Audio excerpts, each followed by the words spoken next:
Gentlemen, let's broaden our minds. Lawrence. And here we go. It's the comic book bullies. Man, you come right out of a comic book. It's the comic book bullies. You will bow down before me! It's the comic book bullies. Now I am the master. It's the comic book bullies. It's the comic book bullies. All right, give it to me. The following contains offensive language and spoilers. Listener discretion is advised. Da-da-da-da-da-da. Da-da-da-da-da. Da-da-da-da-da. Okay, Dave Matthews and okay. That's from Community. I know it's from Community, but the actual band. Oh, was it? I never knew that. I thought they were. I thought that was like Daybreak. It was Daybreak. Okay. It was Daybreak. That's what it was. I know the song. I only know it from Community. Welcome back to the Comic Book Bullies Nerds. You bully me host Leroy, aka in the 90s kind of world. I'm glad I got my girls with my co-host. Okie doke. Oh, hey, I'm on cam. Let me get into character. Oh no. Yeah, no this one is can Eli. see his face. Yes. Do not see me. Pay no attention to the guy behind the curtain. Yeah. Yeah, this is Eli, aka Pumpkin Seed. There you go. All right, and we're back with another episode. We're just going to jump into it, and you see the thumbnail. You know we're going to talk about it, but before we talk about it, we got to jump into all right, we got to do our due diligence. We got to do this because a lot of stuff happened this week before I even got a chance to see this movie. So first, we're going to do is talk about rest in peace to John Amos. Oh, yeah. Like I said, Eli, a lot of stuff happens. We're going to kind of fly through this fast as possible. We're going to get to it, but we got to talk about John Amos. Legendary actor, been in a lot of stuff. Some, and I haven't done the research on it to make sure or not if it's true or not. Some will say that he's the first black father on American TV. And Probably. I had to think about that because I don't remember any other show before that. Me neither. Yeah. I mean, I wasn't alive, but yeah. Right. Because I'm trying to do the numbers on that because, like I said, Good Times, we've talked about this before. Good Times was a spinoff of Maude. That's where the show came from. Yeah. Also, you told me that. Yeah. I've never seen Maude before. I just remember seeing some clips and he was on there. All of those shows were Norman Lear shows. I didn't know that. Yeah. And we talk about that when Norman Lear passed away this year, I think. It was recently, yeah. 2024 has been a year. Okay. Also, now that this recently happened, this hits a little bit harder because we just talked about it like like 2 episodes ago. Like I said, he was in Coming to America. Also, he was the owner of McDowell's, not McDonald's, McDowell's. Mm-hmm. So yeah, the Big Mick, not the Big Mac, the Big Mick. Yeah. So a lot of things happened. So I just want to say rest in peace to he's in Beastmaster. Was he in that? He was in Beastmaster, yeah. Okay, I didn't know that. So like everybody bitching about the Rings of Power, how there's black folks and like in sword and sorcery shit saying it's woke. Yeah, this motherfucker was in a Beastmaster back in the 80s. And who was Grace Jones was in? Grace Jones is Conan. One of the Conans, yeah. So Conan, yeah. So we've seen it before, so yeah. So these fragile bitches bitching about shit as usual, but yeah. Oh, also he was in Uptown Saturday Night. He was also in Players Club. Nobody ever talks about Players Club. And wasn't there a line? You look just like the guy from Good Times or something. Yeah, he did say it. Yeah. Yeah. Oh man. Yeah, like I said, he's been in a bunch of stuff. And funny thing about it, he was on even though he played Jimmy Walker's father in Good Times, there was only a 10-year difference between those two. Oh yeah. Yeah. Eli, I have a theory on Good Times because he was, for those who don't know, he was fired off Good Times because he spoke about that there's JJ is too much of a caricature and stereotype. So so they fired him when he did that. And when they fired him, they killed him off the show. I have a theory. James on the show didn't die. He just got the fuck away from that family. He just moved to Mississippi. That's it. Yeah, faked his death. So he just left. He just left. He just faked his death and told him he died, but he really just lived his life. Because every time he got it, if you watch the show, every time he got any chance to make money, Florida always took the money away from him. So he's like, fuck this, I'm out of here. So yeah. Eli, you will be proud of me. Because I didn't do the thing. The thing. This thing. Damn!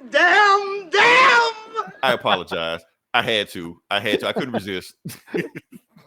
I won't do it again, but that's it. All right. Moving on past, like I said, some other stuff happened. We're just going to briefly walk down this memorial.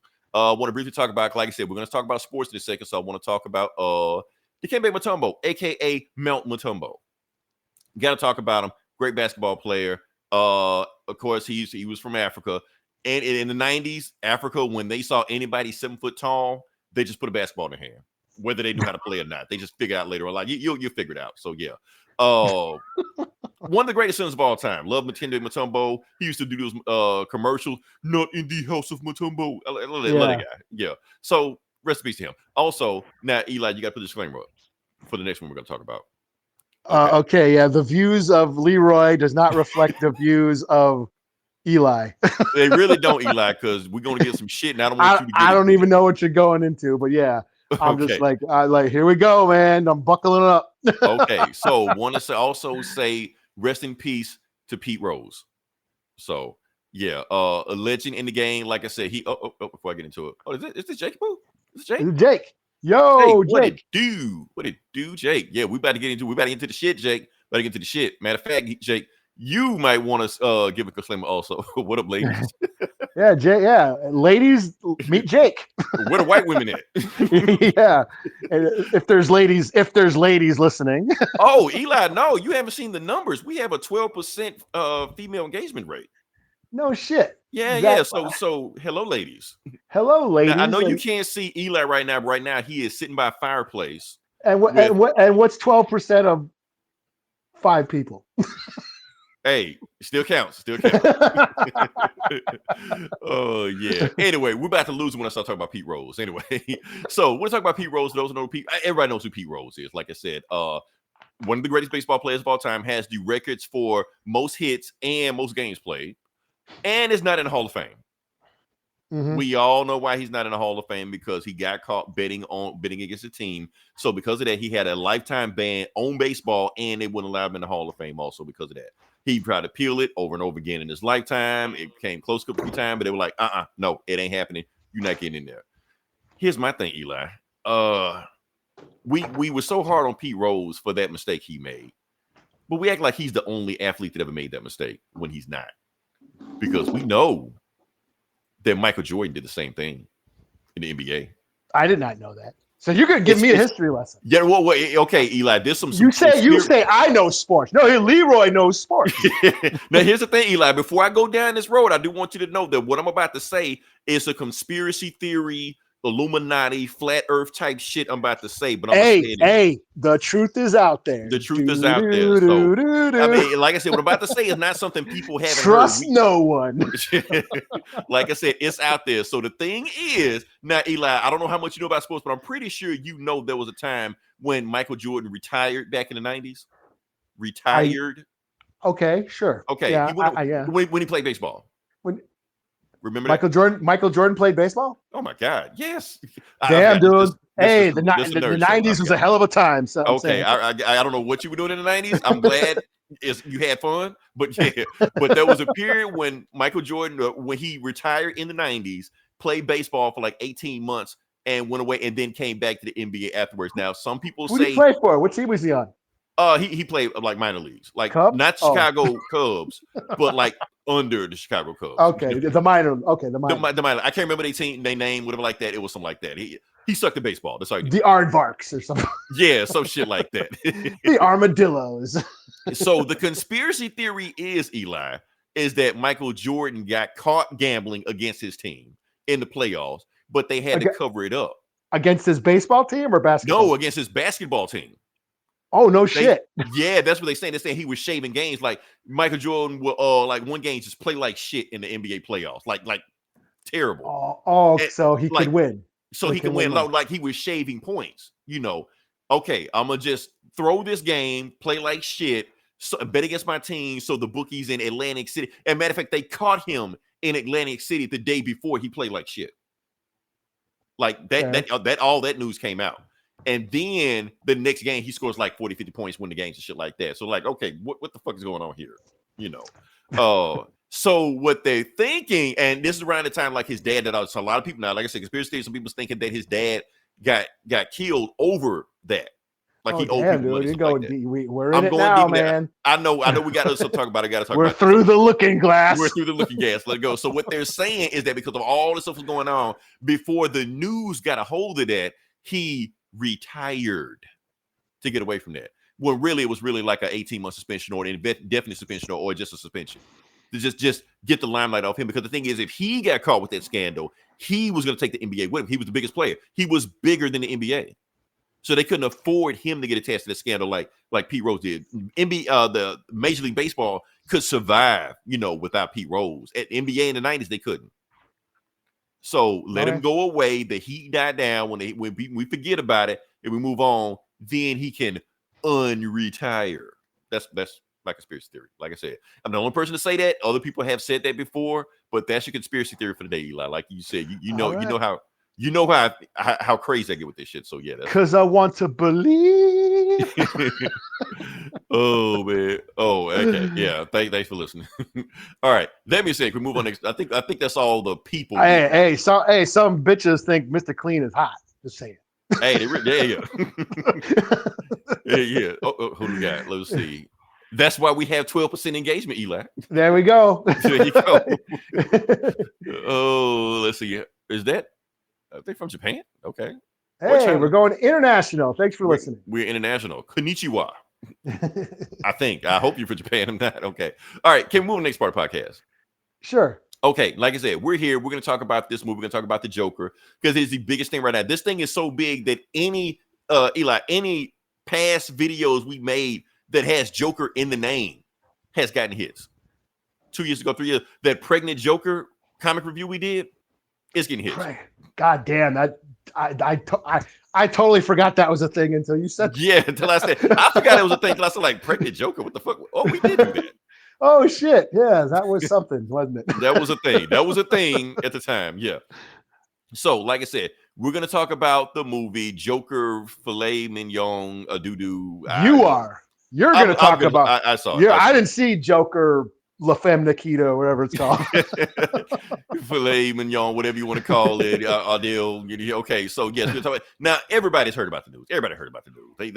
The Rotten Tomatoes score, the box office flop, the fact that it cost $200 million and why it cost like that, and the thing. What am I going to talk about this movie? Okay, I'm gonna just get out the way. I'm just get my thoughts, reviews out the way. So is this movie here's the thing: is the movie as bad as everybody's saying is, or is it just not what they expected? That's the thing. Remember how everybody was saying like Doctor Strange 2 is the worst movie ever made? You're trying to be objective. I'm trying to be. I'm going in like I'm just going in.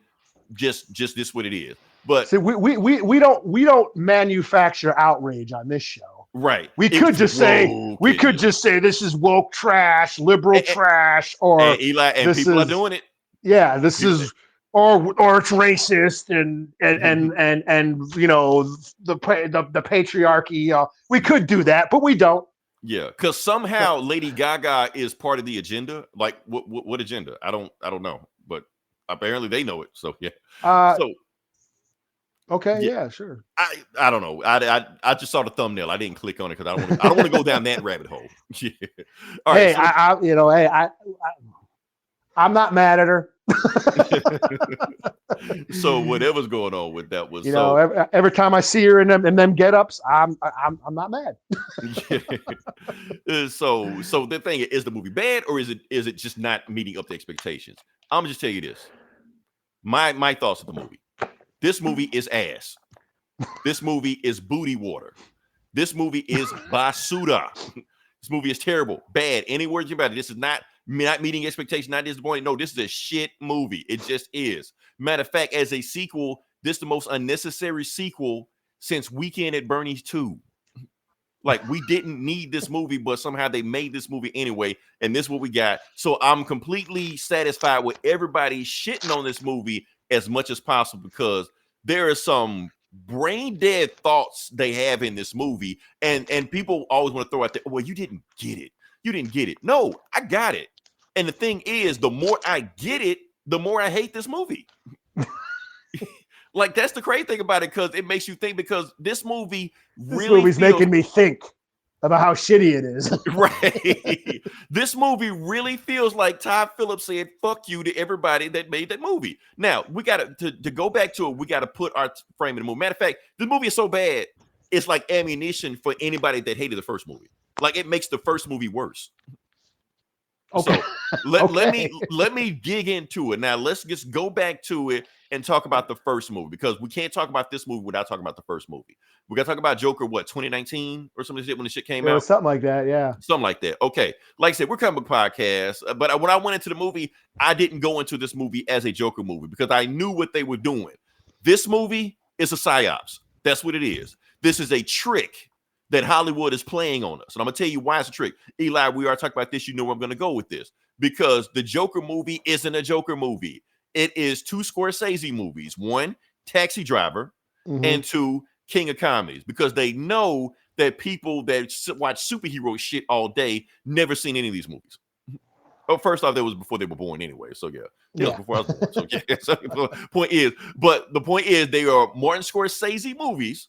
We got to throw Smarty up here, because we got to give it props. And this was right when Martin Scorsese said all that shit about when he said all that shit, comic book movies are not cinema, and he was tired to direct this movie at first. Yeah, and it was funny all of a sudden, because all these people who loved the Joker were like, first of all, they hated what Scorsese said, but then they're like, oh, the Joker's so great, it's like a Martin Scorsese.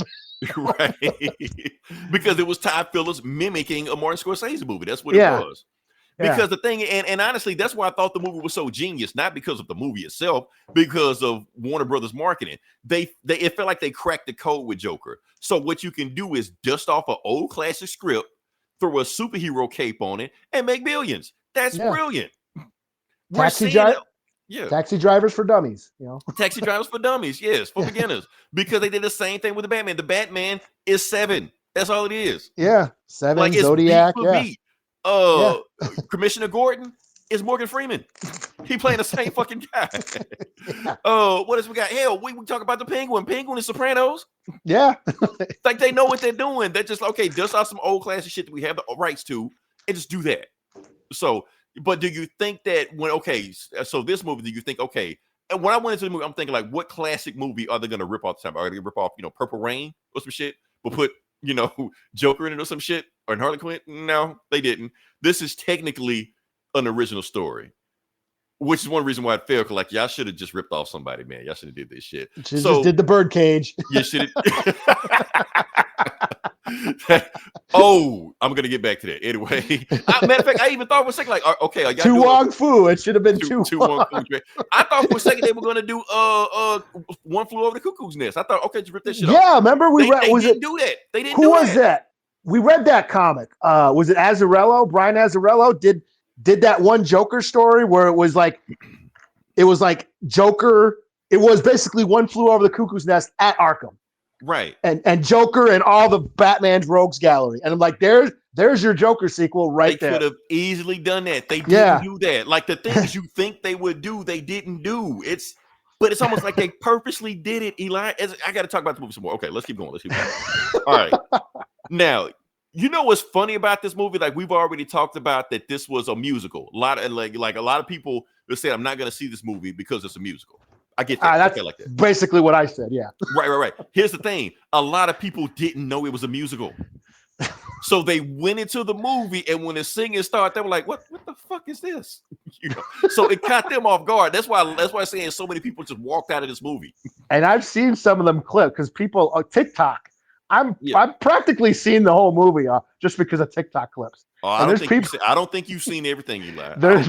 There's like TikTok clips of like the singing, and I'm like, oh yeah, the singing ain't, but that's the thing, Eli. That's what I'm saying. The singing is not the worst part.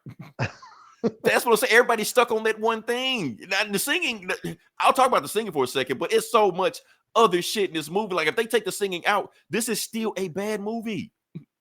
Like, that doesn't change anything. Now, let's talk about the singing for a second. Now, first off, oh boy, he played Johnny Cash, right?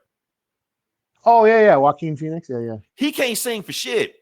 That's one thing so bad about this movie. Like, anytime he started singing, like, yeah, because didn't he sing for that Johnny Cash movie? I think, yeah, they tried to say like he sung those songs in Johnny Cash. Like, I barely remember the movie. Honestly, after Walk Hard, I can't watch the movie again. That's just me. So that movie killed that movie for me. So watching this movie, and I'm like, this dude played Johnny Cash, but he can't fucking sing. So pretty much anytime he starts singing, it feels like the movie just stops. Like the movie just grinds to a halt to let him just sing all these badass notes and sound flat as fuck and shit like that. Like in Joker makeup. Like, no, man, no. What was like were the musical numbers, was there like a big like setup, was like in a set piece and like people start dancing and shit, you know? Well, there was a few scenes because Eli, there were so many musical numbers. This is a musical. This ain't one or two scenes. There is a ton of it. Matter of fact, this movie had a $200 million budget. That's where the money went. To the set piece, to the musicals and shit like that, you know. The Broadway style. A Broadway style. So they really put money in it. But like I said, dude can't sing. Matter of fact, they even had like a Sonny and Cher type deal going on with that. That was kind of cool. Now, here's the thing. Like, this is a big controversial thing right here. Harley Quinn. Lady Gaga's Harley Quinn. I liked her.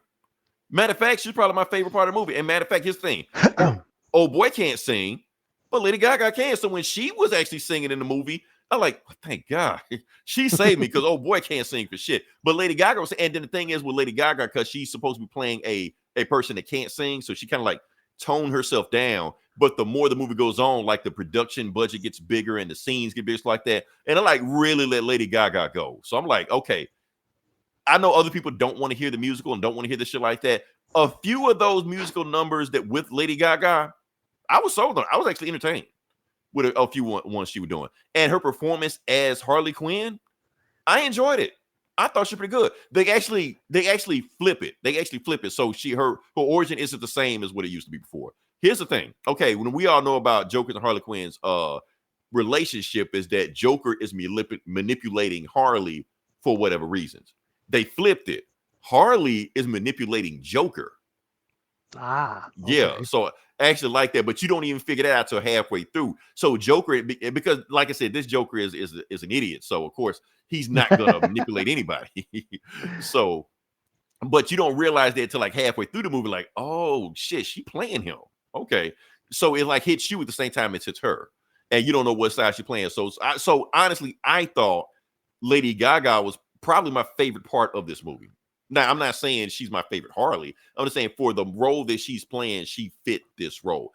One of the worst things about this movie, I feel like that they kind of sideline her. She didn't get enough screen time as she should have. You thinking like it's a Joker / Harley movie. She kind of like does her thing and kind of like go to the background like that. She's really not even a co-star. She's like a secondary character. So I'm like, they could have had more Gaga here. They could have had more Harley in it. I thought that was pretty good.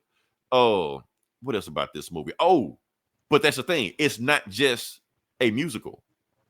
It's a musical / courtroom drama. That's the whole movie. So if they're not singing, they're in the courtroom. And then what they're doing is recounting the old movie. They're just having it on the stand and just telling you shit you already knew about the first movie. Okay, why are we going through this whole thing? So here's the thing. You know, like Joker had that body count in the first movie. Guess his body count in this movie? 0. Guess Harley Quinn's body count in this movie? 0. So that's the thing. So it's just a courtroom drama / musical. That's what you're going to see in a Joker movie. So that's what I'm saying. This movie is a fuck you to the movie. Now, the thing is, let me go a little bit deeper, because after I sat back and watched this movie, now I took away some things about it. I've been thinking about this movie for a while. The reason I'm saying this movie is a fuck you to the fans, because let's go back to it. We got to go back to 2019, because in 2019, remember why this movie made $1 billion. If you think about the movie, why it made $1 billion now, you can't think about it, but at the time, it made sense. First off, you slap a superhero cape on anything, it was going to make money regardless. But 2019 was also the height of that gun violence, mass shootings conversation talk we were talking to. Matter of fact, there was a mass shooter that shot up a movie theater dressed as Joker. Mhm. So remember that whole thing about it, that if you make a Joker movie right then, you're going to create a whole bunch of mass shooters going to shoot. And remember, that was when first time we heard of incels. Yeah. We didn't know what that meant until then. Like, what's an incel? Anybody that like this movie, Yeah. Yeah. So the thing is, when people came away from that movie in 2019, of course, people didn't get shot up or anything like that because of the movie. But the thing was, people came away from that movie thinking that Arthur Fleck / Joker was a sympathetic anti-hero. That's what they came away from it. Like he's supposed to have sympathy for him. What this movie does, I think it does the exact opposite. I think Ty Phillips hates that movie. I think he hates that first movie.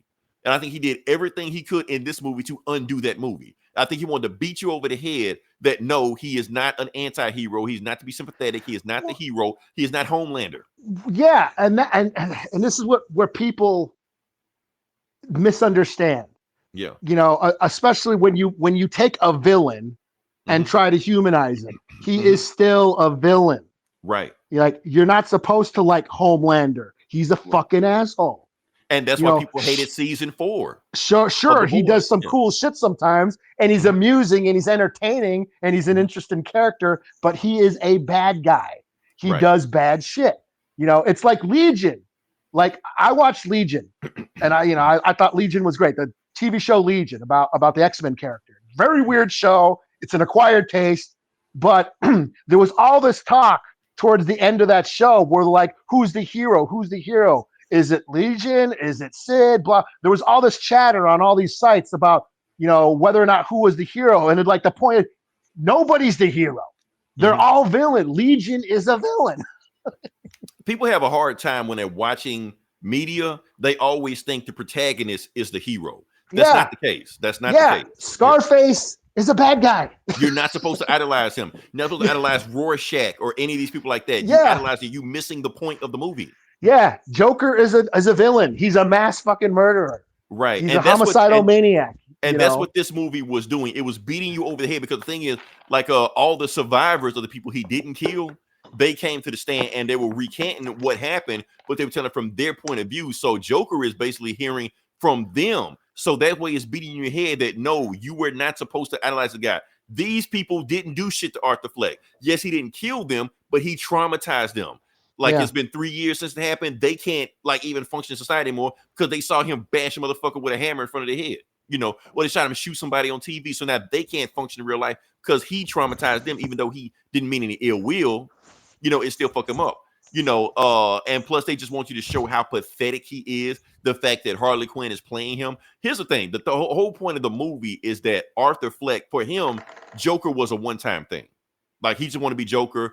He shot whoever he wanted to shoot, beat up whoever he wanted to beat, and now he's done. Like the Joker got out of him. But the thing is, the public wants more Joker.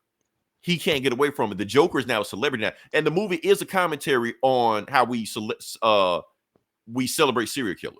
It is a commentary on that. Yeah. Like the Menendez brothers, OJ, all the shit like that. They're doing the same thing with him. Harley is a groupie in this movie. That's what she is. Yeah. I mean, they're I just saw on Netflix, they're making an Ed Gein fucking show. The guy that wore faces and shit. Yeah, the guy that inspired Psycho and Leatherface, the real life Leatherface. They're making a show with him, but they're using the guy from fucking Sons of Anarchy to play him. And that's the thing. They always this hot, sexy dude is gonna play this. Yeah, like remember the Ted Bundy movie in the 80s? Yeah, they had like the world's Mark sexiest Harmon. Man. Yeah, Mark Harmon. He won like Sexiest Man Alive that year. Yeah. He was playing Ted Bundy. All them panties were soaking. Like, ooh. Right. Like, what the fuck are you doing? So we romanticizing serial killers, and they did the same thing in this movie, where Harley she didn't give a fuck about Arthur Fleck. Arthur Fleck was a piece of shit. So the whole movie, she was coaxing him back to turning into the Joker because that's what she wanted. She wanted the Joker. That's the thing, and that's the whole thing. Like, no one gave a fuck about him. They want the Joker. And that's basically what we talk about. Like, say you make this movie and you do make the Taxi Driver remake, or you call it something else other than Joker, which you obviously could have did. Nobody would have gave a fuck about this movie. And Taxi Driver, he's not a hero. Right. And people have come away from Taxi Driver thinking Travis Bickle is the hero. He's not. He was never meant to be. Yeah. You the know? dude from Falling Down is not the hero. No shit. Yeah, he was going home to kill his wife. Right. What he That's was the doing. thing. the You're whole not supposed to idolize any of these people. And people are Yeah. taking, so it's the thing. So you do have these people to idolize, and they're thinking that they're going to see their hero, the Joker in the sequel, and this movie is completely beating him down. That's why so many people are pissed.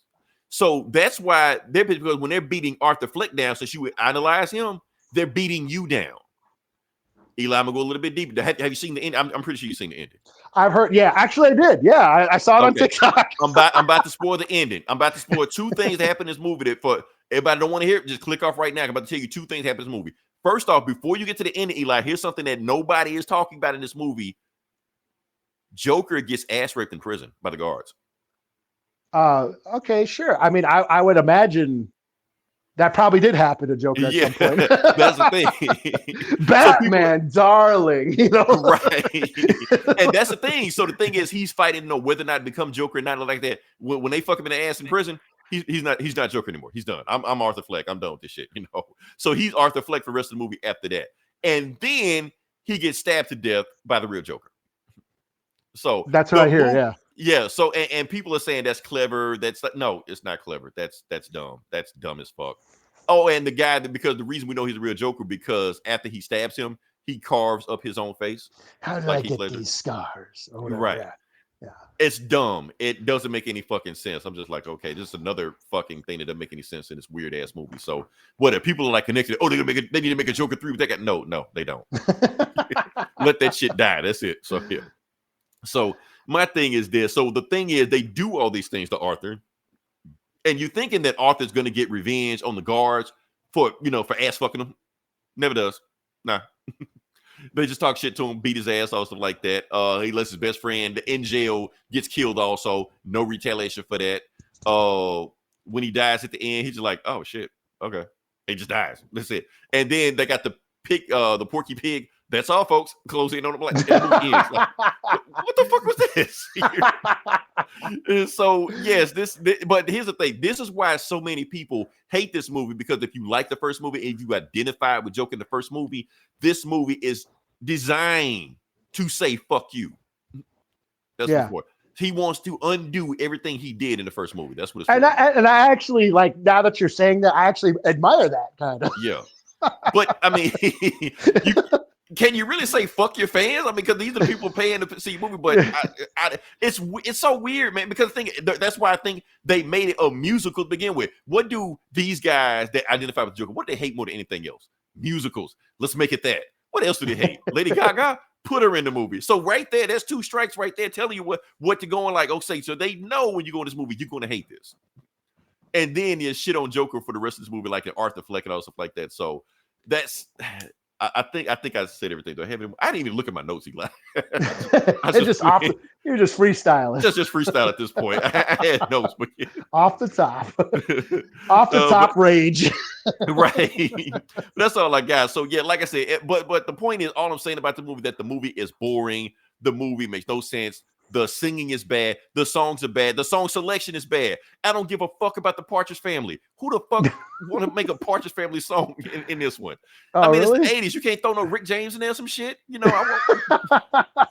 Like they at least had some songs I would like. Shit. Yeah, Lady Gaga couldn't do like Flashdance. Bad Romance. I wouldn't even be mad if she did Bad Romance in the middle of it's the 80s, but I don't give a fuck. So that's the thing. So I didn't like any of those songs, man. But yeah, did I do all my notes? I did, yeah. Hey, Yeah. I hit all the points. Okay. Well, for me, of course I didn't see this movie. Yeah.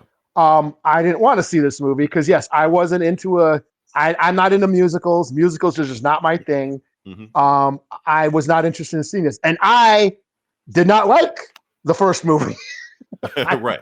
And that's the thing, because and that's another thing, because just the fact that this movie exists, that they exist at all, it undoes some of the first movie. Because the first movie, kind of had an ambiguous ending to it, or a lot of stuff you didn't know what happened, because it was basically Joker was an unreliable narrator. So the point is, this movie tells you what happened and what didn't happen. Like, I'm gonna spoil some more shit. Zazie Beetz. We don't know what happened to her at the end of the first part. We know what happens now. Oh, did she not exist? No, she existed. She lived the whole time. He just walked in the house, looked at it, and then left. That's all that happened. Oh, so he never had a relationship, and that's what they imply. That that whole relationship with her was like all in his head. Yeah, and she says that. She says that specifically. I think a lot of people didn't get that because he was being so ambiguous in the first movie. I think a lot of the subtext did fly over the blow something up, people's heads, shit like that. So that's why he had to spell it out for you. No, and she says it while she's testifying on the stand. No, we were not in a relationship. No, I don't know this guy. I waved at him a few times. That was it.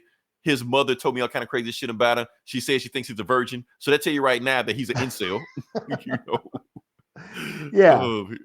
Yeah, like I was not into that first movie. I just wasn't into sad sack Joker. That's just me. Like, I'm a Batman fan. I love Batman and his whole mythology. And to me, the Joker is not the Joker loves what he does. Right. He's the opposite of Batman. Batman is a sad sack. Right. He's not happy because if he was happy, he wouldn't have to be Batman. So he does not like being Batman, whereas Joker loves doing his shit. Joker loves what he does. So I just could not get into that whole idea, this sad sack dude who, and I could see where falling down and Travis Bickle and all the the Scorsese references, and I could see all that, and I could appreciate what they were doing with it, but I just wasn't into it. And and this whole thing about the incels, didn't really sympathize with them either. So but that's the thing, like I said, the whole thing we've been saying is that this never was the Joker. I never connected this guy to the Joker. I never said, oh, this has something to do with the Joker. No, I knew what they were doing. They're just taking an old movie and just slapping some shit on it. But it's not the Joker because it's so far away from what we know as the Joker. It's not the Joker. You can't connect this shit to that. So and that ending, because that was a fan theory. People were like, well, maybe the real Joker will show up and kill this guy and become the new Joker. That's all they did. They just did some fan theory shit. I guarantee you, James Gunn told him to do this shit. to get. It's funny about James Gunn. James Gunn, like, I had nothing to do with this movie. To get Jared Leto's version, Which I gotta say, when they first announced, they first dropped the Jared Leto picture. With him with all the tattoos and the and the gold grill in his teeth and all that shit. I actually probably one of the few that is interesting. That's a juggalo. And I could buy that. I could buy a juggalo, an Insane Clown Posse fan gone nuts. Yeah. That makes a lot of sense. Of course, they didn't do that, and the Suicide Squad movie was kind of we don't know what David Harbour actually intended. Because they chopped this movie up. He's trying David Ayer. Who did I say? David. Oh, yeah. He said David Harbour. I didn't say David Harbour. I meant to say David Ayer. Sorry about that, David Ayer. David Ayer he's fighting to get his version. He's like, his version is 10 times better than what came out. Yeah. So, I don't know. Yeah. But that made sense to me, and from the get-go, even with the first movie, I just you go back and listen to those old episodes. You hear me bitching about it. When they announced the show or they announced the movie to when it came out to my review on it, I was never a fan of, that Joker movie. And, Oh, Arkham Fate wants you to explain ICP. ICP? Oh, Insane Clown Posse? Yeah, for those who don't know. Oh, yeah. We understand you don't listen to a lot of 90s rappers, but yeah. Yeah. Insane Clown Posse. Juggalos. Yeah. It's a whole movement. Yeah. Whole underground, They're taking over the world when when Armageddon comes. They're taking over. I mean, Joker as a Juggalo sounds good because it almost feels like the Juggalos were inspired by Joker. So yeah, it would make sense that he would be a Juggalo. So yeah. That's why I bought it. I bought that idea. I was like, that's interesting. That's an interesting take on the Joker. Just a Juggalo fan gone nuts. Because they already are kind of nuts. Shout out to all the Juggalos, whoop whoop. Shout out to you too, Lou. Man, they coming in hot. You talking about grandpa music? Yeah, we talking about grandpa. Oh, because I said Rick James. Yeah, okay. I forgot. Nobody knows him. Nobody listens to me. Your grandpa, Jake. Our pa's. Right. Shout out to. Hey, that's how I know my mom had a 45 of Rick James street songs in there. That's the only that and Purple Rain. That was it. Them two songs. Played them all the time. Anyway, on record. Shit, my dad had an 8-track in his van. Okay. Can't boy, Kent Maloney. Best of luck to his knee growth operation on Saturday. Shout out to him. Shout out to Kenneth Maloney. Man, they coming in too hot. Okay. Sorry, y'all. We gotta go back to the show. Okay. We appreciate y'all listening. But that's all I got. I talked about my notes. I get everything on here. Honestly, Eli, that's why I put on the thumbnail. Honestly, we owe Madam Web an apology. I put this movie under Madam Web. I put this movie under Morbius. I really do. I think it's just that bad because I think this movie goes out of its way to shit on fans of this movie, fans of the first movie, fans of movies. Like they basically made a shit movie so they won't fans of Batman. Yeah. Fans of Batman, just shit on everybody. Fans of Harley Quinn, we're just going to shit on everybody so that way you will not ask me again. Look, you gave me $20 for this movie, for the second movie. I'm done. I'm not doing a third movie, so I'm going to make this shit so bad you won't ask me again. So, yeah, I heard he said he's done. Even before the movie came out, he's like, I'm done with this not shit. That he's done with us. We're done with him. So he can go wherever he wants to go. Oh, shit. Oh, let's see. Ice Wallow come. Waka. Yeah, okay. I can't believe he made me read that. Okay. Waka, Mo. Mo's that's the thing. They threw Batgirl in the volcano and burned it. But I know that's the thing. They're releasing. Yeah, they released Madam Web and Morbius, but they won't. Yeah, they fucking they canned Batgirl. And they spent $200 on this shit on a musical courtroom with a not Joker. Yeah. What the hell?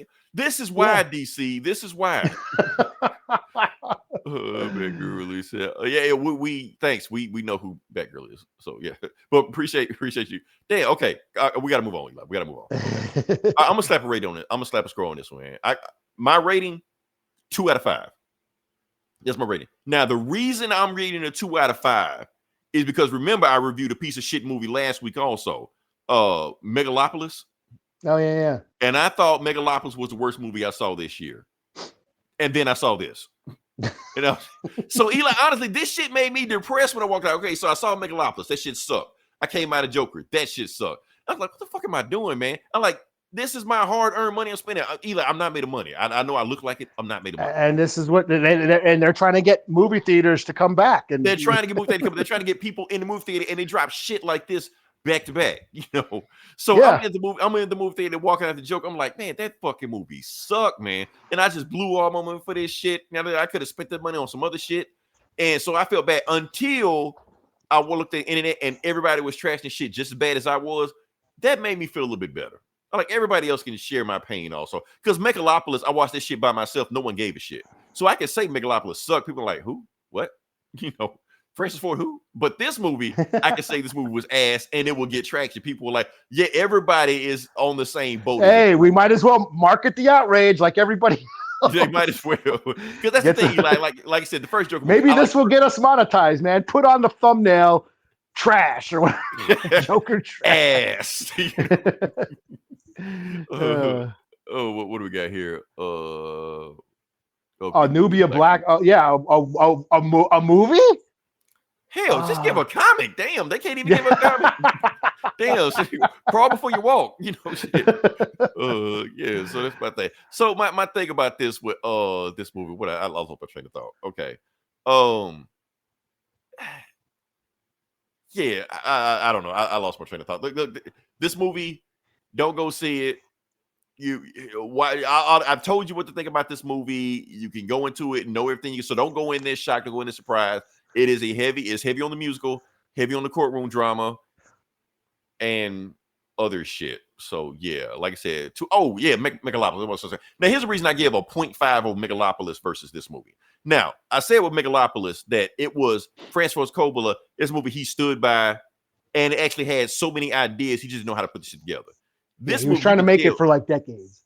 He was trying to make it for decades, and you can feel like I just cramming everything in this 2-hour movie, and it didn't fit because it collapsed on some way because he throwing too much shit in here. This movie, on the other hand, didn't feel like it had a lot of shit going on, and it felt mean spirited, and it felt like the musical scenes were padding out the runtime because they don't have enough story here, you know.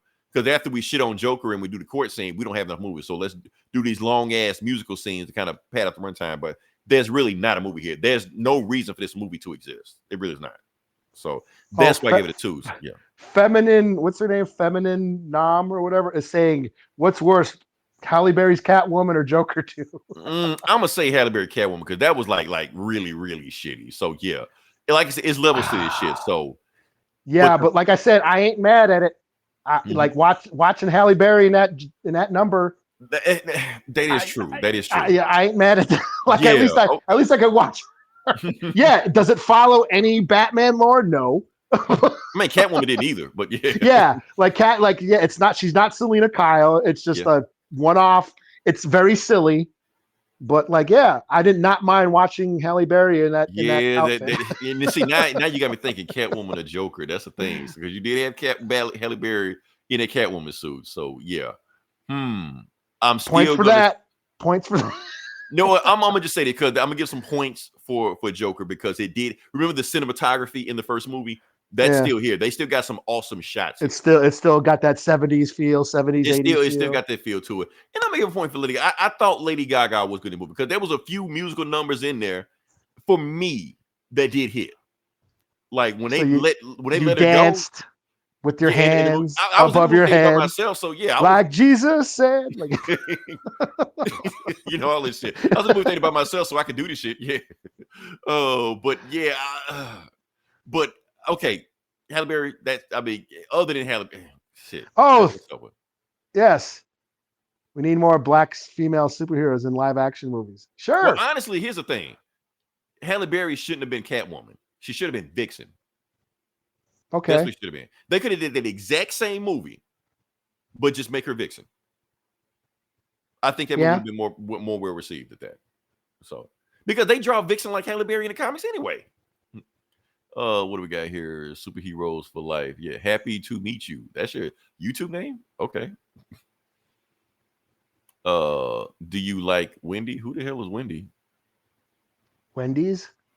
Like Wendy? The burgers? Oh, I guess. Y'all forgetting about the one in Marvels. Oh yeah, you don't. Damn, Jay, you can at least say the name, man. Yeah, you can at least say the name. Other one, damn, Jake. Okay. All right. Okay. Enough of that. Let's go. Let's stop. I'm like, okay. He got me again, Eli. Yeah. Oh, but that's just me. I love Halle Berry and Catwoman. Like I love Halle Berry in that Catwoman suit. That was worth it. So yeah, what else we got? That's all I got. 2.5. Move on past that. Because Eli, you got some stuff. We've taken up too much of your time. Oh, okay. What am I? Yeah. What are we calling this? Should we give it the Halloween? I think I gave it a name, but I forgot what Hubbaloo? I didn't.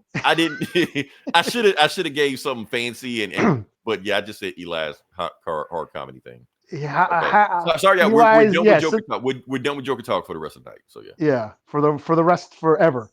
Yeah.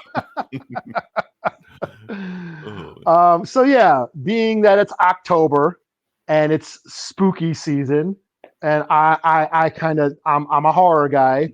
We're gonna do some horror shit. Mm-hmm. You know, like every year around October, I like to highlight horror flicks and shit. Normally, and you run the show in October, but I'm sorry I had to hijack you. Oh, that's right. I did run it. Yeah, that's okay. Yeah. That's you're doing fine. Well, thank you, Eli. So yeah, I figured on Leroy's show, we're gonna talk about some Halloween horror to do. You know, and I guess I felt like, you know, I dropped the ball this week. I haven't seen much new horror shit these days. Even Salem's Lot. I'm excited to see that Salem's Lot movie. It's on HBO. I haven't watched it yet. You know, I just haven't gotten a chance to see anything new. I mean, is it just there hasn't been a lot of horror to come out this year? I'm just like been swamped with shit. You know, I've just been too busy, you know, doing other shit. I just haven't made it to a theater. I haven't been able to like watch anything. And even when I did watch something, I found myself not watching like my normal horror shit because I came to like think, I was like, you know what, I'm always watching the classics. I mean, sure, I could give you the rundown. You need to watch Halloween. You need to watch Chucky. You need to watch, the movies that everybody's always talking about, which I do tend to watch all the time. And like the other night, I found myself watching the Community horror episodes. Which one? What did they? Because they had a few. All Remember of them. they had one with the zombie. All of them. Okay. Yeah, I watched the one with the zombies. Yeah, so Community, the TV show, one of my favorite shows of all time. I started watching the Halloween episode. Eli, I have a challenge for you. Okay.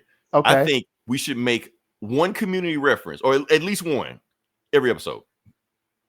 Work it in some kind of way. Pop. Well, I already did at the beginning. You already did. So we gotta. You did. You're right. You did. So going forward, we're gonna find a way to work in something from Community. All right. Yeah. So yeah, I found myself watching the horror episodes of Community, and that led me to watch Scary Movie 2. Why 2? What? Because that one chick. Oh, okay. If you know, you know. I know. I can do it myself. The first one had Shannon Elizabeth in it. Yeah, that is true. Yeah. But then I started watching just stupid horror comedies, and I was like, yeah, I'm not watching my normal Halloween horror. I'm watching like dumb comedies just for, so I can get a laugh, So I thought, okay, well, since I'm doing that, why don't before you go, because here's the thing. I don't remember where I put everything. So how about this? I'm going to just throw it on the screen and you just give us something. Okay, yeah. So I just came up with because what's going to happen, you say something, I'm going to click the wrong thing. Yeah, I'm going to talk about 5 horror comedies that I suggest for horror fans. If you have not seen these, or maybe you have, I'm just like, for in your Halloween horror watch list, you could add these and you would have it'd be a fun watch. So yeah, I got 5 ready to go. You put them up, I'll knock them down. Okay, here we go. First one. Killer Clowns from Outer Space. Yeah. Yep. Yeah. Okay. This is just a dumb, stupid movie. The name says it all. Killer Clowns from Outer Space. These aliens that resemble clowns in a spaceship that looks like a circus tent lands in a small town and starts kidnapping people, putting them into cotton candy cocoons. And they got all these weird. The thing about this movie is very dumb. It's stupid. It's dumb. It's kind of ridiculous. The acting's dumb. It's a bad movie. But the designs, the creature designs, the practical effects, the sets, just watch it for that. There's a lot of creativity and love. You can tell that they had a lot of fun making this movie. So this is one of those so bad it's good movies. Yeah. So Killer Clowns from Outer Space, check it out. A lot of dumb, stupid fun. Okay. On to the next. Next one. I don't know what this is. Let's see. Okay. Frankenhooker. Yes, this is a national treasure. Okay. I could do a whole podcast on Frankenhooker. What is Frankenhooker? What does it symbolize? But this movie is basically a really dumb, bad movie, campy take on the Frankenstein tale. A guy, a mad scientist, his wife gets run over by a lawnmower. He saves her body parts, the body parts that he can find, but because she got run over by a lawnmower, he doesn't have them all. So he ends up going and finding prostitutes and using their body parts. And he because he's a mad scientist, he makes super crack. Okay. That makes them blow up. So the hookers smoke the super crack and they blow up, and he collects their body parts to put his wife back together. Wow. It's stupid as hell, but it's fucking hilarious. I've been watching this movie for 30 years, and I laugh every time I fucking put it on. It still makes me laugh after all these years. I just watched it the other night. Like I said, I've been watching dumb horror comedies. This is a stupid, brainless, dumb, adolescent, moronic fucking movie. But it's hilarious, and it puts a smile on my face, and that's all I give a shit about. Right. So I'm glad you get into Halloween spirit. So yeah, Frankenhooker, an American classic. Okay. All right. Next, what do we got here? Okay. Slither. Yep. Speaking of James Gunn. Now he wrote, not directed, but wrote this, right? No, he wrote and directed this. So James Gunn, it's his kind of a take on Night of the Creeps. I believe Night of the Creeps was on my suggestions last year. So this is about aliens, slugs that come down to Earth. They, they're parasites. They, go into the humans. They make zombies out of human hosts, and they end up like mutating into these bigger creatures that try to breed and all that stuff. So it's a take on it's a a lot of body horror, a lot of zombie shit, and it's hilarious. It's you can tell, this is pre James Gunn Disney Guardians of the Galaxy shit. He was just out of Trauma, doing Trauma movies. I think this might have been his first like studio movie that he worked on. Okay, after he got out of Trauma, but yeah. Yeah, because he was writing movies for a while. He wrote the original or the Dawn of the Dead remake that Zack Snyder wrote. He wrote that script. Both Scooby-Doo movies. And the Scooby-Doo movies. He did write some stuff. I think this was his first directorial, like big studio directorial deal. So this is just a lot of dumb, stupid fun, gory, campy. It's a total homage to cheesy 80s body horror movies like The Thing and Alien, and of course, like Night of the Creeps. Trauma. Trauma, The Brood, David Cronenberg type of shit. A lot of dumb, stupid fun. So Slither, check it out. All right, so what else we got here? Oh yes. Is this the one where she bought the haunted house? Yep. This ain't really a comedy though. This isn't. I've seen this. I laugh. This makes me laugh. And it is funny. It is funny. I'm just saying, like the horror comedy is more comedy than horror. There's really no horror in it other than her looking like she's what like a sorceress. She's not. Everyone thinks Elvira's a vampire. She's not. I think her mom didn't even do it. I thought she was just some goth chick. Yeah, she's just for those who don't know who Elvira is, Cassandra Peterson. She created this character, Elvira, Mistresses of the Macabre, who hosted a horror show on late night TV. And that was like through the 70s and 80s. She got real popular. 2 reasons why. Yeah. She ended up in Pee-wee's Big Adventure. Tim Burton. Actually, Tim Burton was supposed to direct this movie, but then he went on to do Beetlejuice. It had that Tim Burton feel. So yeah. Yeah. So this is just so I watched this the other night, and like I said, it still makes me laugh. And I noticed something. The story of this movie is like she's a TV host. She quits her job because her boss is sexually harassing her. Yeah. But that was a big thing. That was a big deal in the 80s. Remember 9 to 5?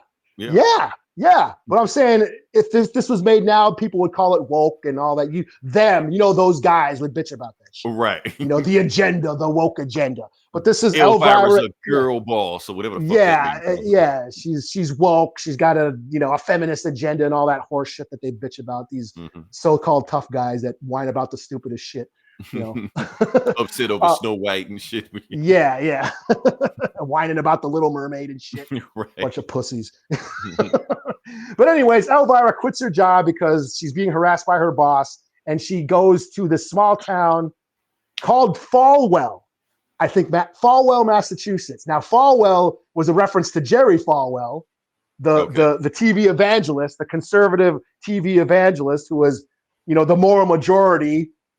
Metal is evil, rap is evil, the PMRC, Prince is evil, all those, the devil's music, all that bullshit. Satanic Panic. The Satanic Panic and the moral majority. So that was a way for her to like critique the moral majority. So again, message. Break it down, deconstruction of Elvira. So, it goes deeper than we think. So she goes to this small town, and it turns out she inherits this old house. And the house turns out to like this warlock is trying to get it, and just zany. She's like, this goth chick in this small conservative town, and all the wackiness ensues and shit. And it's just again dumb, stupid fun. Like I have a soft spot for Elvira. She helped me grow up. Like y'all had Sydney Sweeney. We had this. Yeah. Elvira, the House of Mystery comics that she had. They put her in House of Mystery comics back in the 80s. Oh, damn. Yeah. Did Marvel do those? No, DC. No, DC. They were on DC Universe. Yeah, they were. Yeah, they're on DC. Yeah, okay. Yeah. So Elvira, Mr. the Dark, Mistress of the Dark. Again, dumb, stupid fun with Elvira. Okay. All right. Next, what do we got here? Okay. Tucker and Dale versus Evil. Okay. So this is just dumb, stupid comedy shit. These rednecks in the woods, they're trying to build a house in the woods. Meanwhile, a bunch of partying college kids go to those woods to party, but then they think the rednecks are like psycho killers. Mm-hmm. So it basically has those slasher movie tropes, but then subverts them because the kids think that these rednecks are the killers, but they're not. They're like totally just goofballs. But these kids accidentally keep getting killed by doing something stupid, like they fall and get impaled onto a tree stump. They accidentally fall out of something. Like they keep getting killed. Those kind of destination movies, yeah. Yeah, kind of like that. They keep getting themselves killed, and then they think it's the rednecks doing it. Mm-hmm. So again, it's dumb slapstick, campy humor, very cartoony violence. The gore is just over the top and dumb. And again, just like I said, dumb, stupid fun. So Tucker and Dale versus Evil. Like I said, any one of these movies, add to your Halloween horror watch list, and sit back and enjoy. Good times. Nice. Hold on. Damn. Holy shit. Yeah, they coming in hot. Big Trouble. Yeah, Big Trouble in Little China. I love that. Not a horror movie though. But yeah. It's not really. It's got elements. There's monsters and shit, but it's more of an adventure fantasy, kung fu fantasy. Yeah. Eli, I wanted to throw in a movie too. Since we talking about horror comedy, when I think of horror comedy, is one movie I wanted to think about. Idle Hands. Oh yeah, that's a lot of fun. Yeah. Definitely watch that. First time we've seen Jessica Alba, so that's a plus. There you go. What do we got here? Oh, what is this? What is that? Dead Alive. Yeah, Dead Alive is hilarious, but it could be, if I make a splatter movie list, like a gore movie, Mm-hmm. Dead Alive is going on that list. Maybe I'll do that next week, or not the first Nightmare on Elm Street, but some of those other ones. When they really let Freddy Krueger go. Yeah. He was saying some funny shit in those movies, man. So yeah. In the 80s, Freddy Krueger was a rock star. Yeah. He was huge in the 80s. Oh, okay. Vampire in Brooklyn. That is unreflection. Who posted this? Let me see who posted this. That is, shout out to you. Yeah. Wes Craven directed that too. Wes Craven directed that. Preacher Paulie. We call the dude Preacher Paulie. So that's evil is good. Ass is good. And when you get some evil ass, woo. Okay, who is this? This right here. Oh man. Jason X. You hate this movie. This I don't hate that movie. I love Jason X. This is cinema. Jason X is cinema. I don't give a fuck what nobody say. I would down the hill with that. I love Jason X. I would just watch that movie just for no reason whatsoever. Yeah, Jason X is awesome. I love Jason X. Definitely a horror comedy. And it pisses off all the horror nerds who love like Freddy or Michael Myers or Scream movies, and they think Jason is kind of like adolescent, Right. When they compare body counts, like who's got the most kills, Michael Myers, blah blah blah, Jason. But then I always count. Well, Jason did make that spaceship crash into that space station, which took out thousands. Right. They get all that in space. How do you not like that? How do you not?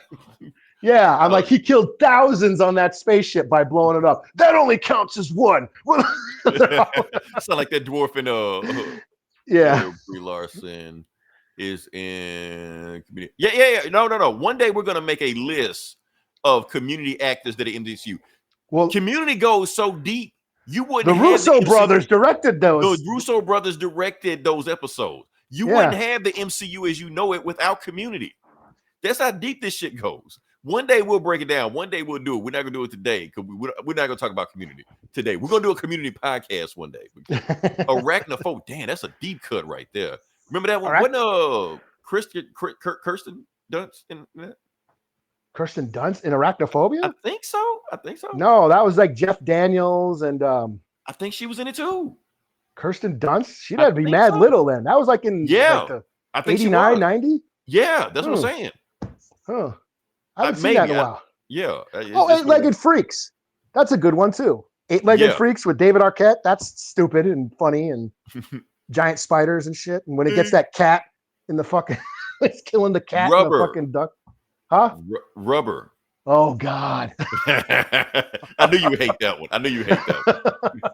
All right. I do know. I have seen that. But the spider is actually completely harmless. It's very fast. Yeah. All right. So we move on to the next part of the podcast. I know people want to talk about hockey. Okay. Sure. I'm about to kill the podcast with the next subject I'm going to talk about. We're going to talk to the video game section. We're not going to do Street Fighter. I'm going to do another game. I'm going to do Ninja Gaiden 2. I'm going to use the clip because I played this clip now. Like, you know what? I want to post this shit. I got to show this shit somewhere. So I'm going to show it here. So this is a clip for me playing Ninja Gaiden 2 when I'm a ninja fighting against other ninjas that shoot rocket launchers. Let's go. And that's it. Actually, that's and thus the ruckus was brought. Yeah. Right. So I just wanted to post. I posted like, yeah, let me just post this shit. Oh, yes. No reason. What do we got here? And they coming in too fast. I can't click on all y'all shit, man. Y'all posted too fast. Oh, I got paid another for game worth of billions now. Something about him, and did he do something with Street Fighter? I have no idea. Mike Tyson is in Street Fighter 2. Yes. M. Bison? No, Balrog. Oh, M. Bison is the fucking main bad guy. Right. No, yeah. Balrog, the boxer. That's his name, Balrog? Yeah. That is his name. You remember the boxer? Yeah. Too, right? That's that monster from Lord of the Rings. No. I thought that was Balrog. But anyway, okay, let me break it down to you. For those that don't know the history behind that. So Mike Tyson, okay, so Street Fighter 2, no, Balrog in Japan is named Mike Bison. That's where M. Bison comes from. They call him Mike Bison. But the thing is, when they brought it to United States, when they brought it to Capcom USA, they didn't want to get sued, so they switched the names around. So they call M. Bison the dictator guy, and they switched his name to Vega. His name was Vega in Japan. They switched his name, and then let me see, Vega. Who's the other guy? One of it. They switched the names around so they wouldn't get sued. So that's why Balrog. Oh, and Balrog. So Balrog is Mike Bison in Japan, but in United States, that way, so Mike Tyson can't sue him. Even though it's just Mike Tyson. Matter of fact, in Street Fighter 2, if you look at it again, it's literally just a picture of Mike Tyson. Oh, yeah, they're on it. Being sued by Mike Tyson. Yeah, everybody knows this. So yeah. Matter of fact, in Street Fighter 1, there's a boxer named Mike, and he looks just like Balrog. So yeah. All right. What we had? Oh yeah, can we move to the next part of the podcast? Some JB is saying we should do a funny horror games list. Stubbs the Zombie. Is that a thing? I don't know. Well, Zombies Ate My Neighbors. I don't know. Punch Out. That's not a horror game. Let's see. Capcom owns. What do we got? Yeah, they owe him millions. Yeah, but he's got millions. He's fine. He's okay. All right. Moving on. Let's move on to the next part of the podcast. Like I said, this comic bully. We're talking about comic books. We're gonna jump into it. Eli, I have way more books to you for all the Joker shit and talk like that. We got too many comics this week. we really should have. Which is funny because it was a light week for me. I had too much shit, man. I barely read anything this week. Oh, like damn, why y'all dropping all this shit one time? So I'm gonna go ahead and start this shit off, man. I'm gonna just start this off. First thing I'm gonna do. Hopefully you read this. Absolute Power. Oh, okay, yeah, I did read this. Okay, let's go ahead and get Absolute Power out the way. For those who don't know, the final issue. The final issue, yes. Ghost and Goblin. I am not playing no fucking Ghost and Goblin. I could never beat that fucker. That's the hardest fucking game of all time. Actually, hardest game of all time is Battletoads. I never beat that either. You know what's harder than Battletoads? 2-player Battletoads. I used to give my brother the controller. He died all the time. We had to start back over. I'm like, I want to whoop his ass. For the Genesis, for the Sega Genesis, back in the day, I had Ghosts and Goblins on Sega. I got to the last fucking board, but I could never beat it because I got stuck with the knife. And I could never beat it. Yeah. That's so crazy about it. Like, we played those games growing up. These kids today cannot play those games. Oh, you can't. We couldn't save. Right. You had to play that shit in one sitting. That was it. If you died, you died. There was no continue. Or if there was, maybe three lives. Yeah. Yeah. But even like a few years ago, they released the new version of Ghosts and Goblins, and I couldn't beat that. Was like Super Ghosts and Goblins, what they call it? Yeah, it was like up. I had it on the PS4 or whatever. I could Yeah. not fucking beat that either, man. Yeah, And I I'm got like, mad God. far too. And you know what's fucked up? That dude from Ghosts and Goblins, he's on Marvel's Capcom, He is. and he's like the worst fucking character. So they want you to like work your ass off when you play with them. Oh, let's see. Matter of fact, I need to get Marvel's Capcom. Anyway, what do we got here? Alter Beast, not a hard game, not a hard game, but it's cool. I have Alter Beast somewhere. I got it on that little mini Genesis. I got it. I bought a Sega thing, but yeah, it's on there. What is that? Pac-Man? Did I click it? 3D Pac-Man had ghosts. Okay, do y'all know the story behind Pac-Man? I don't know if this shit is true or not. Basically, saying the whole game is supposed to be an LSD simulation. Okay. The ghosts are really hallucinations. So you take these pills, and that's how you beat the hallucinations. That's what they're saying. What Pac-Man is supposed to be a LSD. And whether this is true or not, I don't know. I never knew that. I don't know if that's true or not. I may Google it, and that shit may be right there. Yeah, we was on LSD when we made that game. So I don't know. It was the 70s or the 80s. Pac-Man fever. Pac-Man fever. So yeah. Anyway, Absolute Power. Okay, so those that don't know what's going on with Absolute Power, the superheroes versus Amanda Waller. She stole their powers, and they're going to storm the base and get their powers back. So let's just turn the whole world against them. And turn the whole world, and because she used Chat GPT to deepfake some shit, and yeah, all that. Yeah, that's right. All right, so what do we got here? Yeah, she slaps the fuck out of Green Arrow because I know why she's because he said something about the Brainiac Queen got her ass kicked at the blue, and she like, don't you talk about my baby like that? So she feels something for Brainiac Queen. She wasn't just a foot soldier; she actually felt like a daughter. So now they're like going through the shadows because they found like this magic book that lets them go through shadows. So they're about to do an attack on the Gamora base, but they're waiting for repair. Oh, and I guess in Harold Jordan's book, he got the Green Lantern his ring back. So yeah. So then and we got to get this awesome panel right here. So come on, damn it. There we go. So this awesome panel right here, I love right here with it. And you got Nightwing leading all the heroes. Everybody go. And Batman has a mother box. Fucking everybody up. Just so yeah. And you got Sarge Steel. Everybody get that. And Wonder Woman specifically goes after him.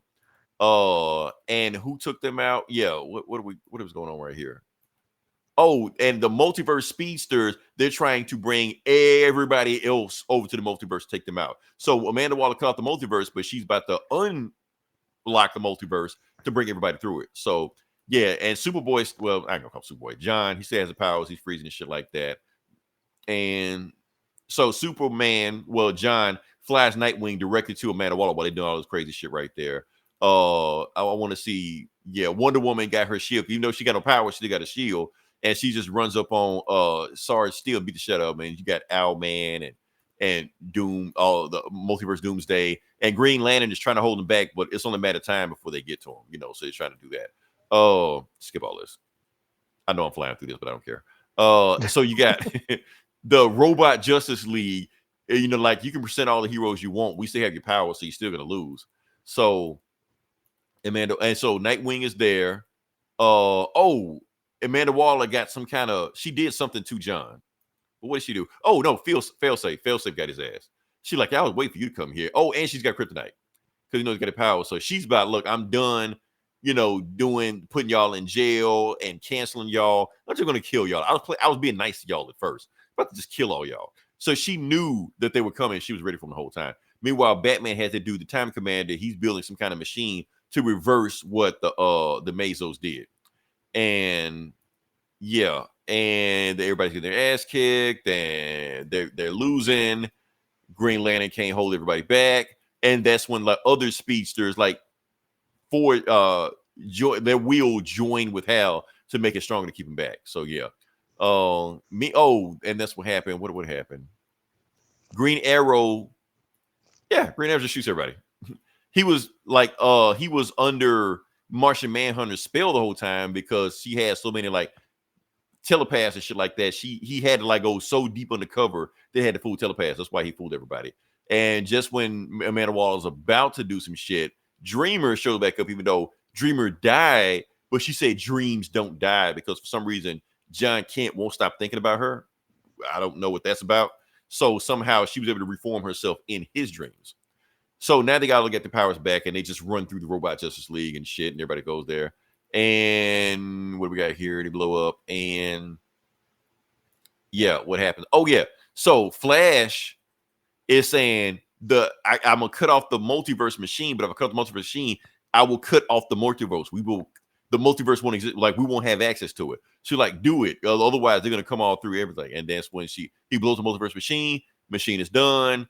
And when Walter's talking shit, like, okay, even if I do this shit, it don't matter because I got all y'all on camera, on fake video showing y'all did all the shit. But he recorded shit the whole time because they got this superhero called Airwave that basically Wi-Fi'd the shit to everybody's cell phone. So they saw Amanda Waller confessing her crimes. So she's done. Everybody got powers back. They rebuild the Force of Solitude. But the thing is, not every superhero got their powers back. For instance, Barry has been depowered. Wallace got his powers. Wally's cool. But that machine fucked Barry's powers up. So he's done. For now, at least, And yeah, and Amanda Waller is in jail, and they're basically saying you can be tried for your crimes. And Amanda Waller, like, y'all ain't gonna do shit to me. Because remember, I know everything about everybody. So y'all gonna cut a deal with me. Otherwise, I'm naming names. You're like, okay, name a name. Where's the Batcave? What's Green Lantern's real name? Shit. So anything they ask, she can't remember. Dreamer took her memories away from her. But she didn't tell the Justice League what she did. So she's like, I don't know what you're talking about. I didn't do anything. Oh, and she stuck a bomb in her head. So yeah. So that's Amanda Waller right now. Meanwhile, they go meet is that yeah. So they go to Happy Harbor. That's their first base, the Justice League, and they go meet Green Arrow. Green Arrow wants to talk. He's like, look, I know I betrayed y'all. I know I did this, I did bad things, stuff like that. But look, we need to get the Justice League back, And we're like, we've been thinking about that. And that's when Batman shows the Watchtower. They rebuilt the Watchtower to be continued in All In, which I'm going to talk about next, but not right So now. you read that? You read All In? I read All In also. Yeah. Okay. All right. So I just want to get this shit over with. It's too clean. It was wrapped up really quickly. It wrapped up too. Like they fixed. I thought the Force Star 2 blown up. I thought they're gonna deal with that. They rebuilt that shit. So nothing happened. This was just some shit that just went on. Okay. I don't know, man. I don't know. I don't know what to think. Beats up Rogue after coming out of the coma. Yeah. She's about to be Super Rogue or some shit. Captain Rogue. I don't know. Oh, really? No shit. Yeah. Did you read that? Hell no. No. That should be cosmic powers or some shit. I don't know what the fuck. Rogue? So, yeah, Rogue. Yeah. Like she didn't already have Captain Marvel's powers? No, she's about to go beyond that. Okay. Space shit. Yeah, she's about to be okay. Silver Surfer levels. Silver Rogue. Mm-hmm. How she gets those powers, I have no idea. That'll be a thing down the road. So overall, yeah, this issue, I mean, cool art and shit like that. Now, actions like that, but 3.5 out of 5. But the whole arc, I thought it was going to be a thing that maybe last a little bit long, maybe have something from it that would last a little bit. I guess it did because you had the Justice League reforming. The Justice League been gone for 2 years. Yeah, but that's it. That's one thing. It was just a setup for this whole absolute shit coming out. That's all it was. So yeah, it was just a precursor for that. So yeah, whatever. Okay. Because Waller's been a total asshole last couple of years, and this was supposed to be her time to shine, and it just kind of wrapped up. I felt it was very fast. They beat her too easy because they ran through the storyline so fast. Yeah, and it's funny that you said how she used deep fake shit to fool the public about superheroes, but then all Nightwing does is just get her on camera admitting to shit. Right. Okay. So honestly, even if he didn't have a superhero that had Wi-Fi powers, I mean, he could have either had just a camera on him or some shit like that, or something, I don't know. Yeah, it was all right. Yeah, it was all right. All right, so what you got next? I got the Creature Commandos. DC Horror presents Creature Commandos. Let me ask you this. You did get this off DC Universe, right? No. Oh my god! I meant to tell you, man. It was on DC Universe. Oh damn it! Damn it! Why do I always? I learn about should have this? told you. You gotta check. You gotta start checking this stuff, man. Let me see if you recast Black Panther or just keep Letitia Wright as BP. Yeah, definitely recast. No one don't give a shit about Shuri. Let's see. Let's see. The Wonder White as Storm. Yeah, they need to do that. All right, so you're doing Creature Commandos. That's it. I should have read it. As a matter of fact, I think I'm gonna let you talk about it, but I think Creature Commando, I think it's written by one of the actors. That David Daston. How do you say his last name? David, the guy who played Polka Dot Man. Polka Dot Man. Yeah, he wrote. And the dude this. that said, "Baba, you didn't watch Ant-Man, so never mind." But yeah, he's in everything. That's all that matters. So yeah. Anyways, he wrote this. This is basically a new take on Creature Commandos, the monster squad, the monster, army squad that the government seek. It's basically, that's all this is. It's Suicide Squad with monsters. Yeah. And that's all that Hellboy, yeah, it's Hellboy. Yeah, Hellboy. That same sort of premise, the BPPD. BPRD. BPRD. Okay. So I was thinking of Gotham. GCP. BPRD. Yeah. Bureau of Paranormal Research, this department or whatever. Anyways, that's what this is. They're recruiting the secret government, faction has doing experiments on monsters and shit, and they've recruited a Frankenstein, a werewolf, a Gorgon, and a vampire, and that's all this is. We get introduced to the science lab and how they're doing all these experiments, and we gotta get a crew. There's some shit going on. They have the secret weapon we need to get a hold of.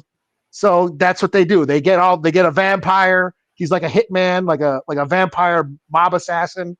They get him. They get this chick who's a werewolf. They get her, and then they already got a Frankenstein, like an undead guy put together with a bunch of body parts, a Frankenstein monster, and a Gorgon, like a Medusa, and she's like psychic and shit. And they like recruit them for this like mercenary squad. They're like, okay, we're gonna take you to this base. They got a secret weapon. We need to get it. We can't send any humans in there because they'll get fucked up because the place is heavily guarded, and we can't blow it up. We can't bomb it because this weapon is too valuable. We can't damage the weapon.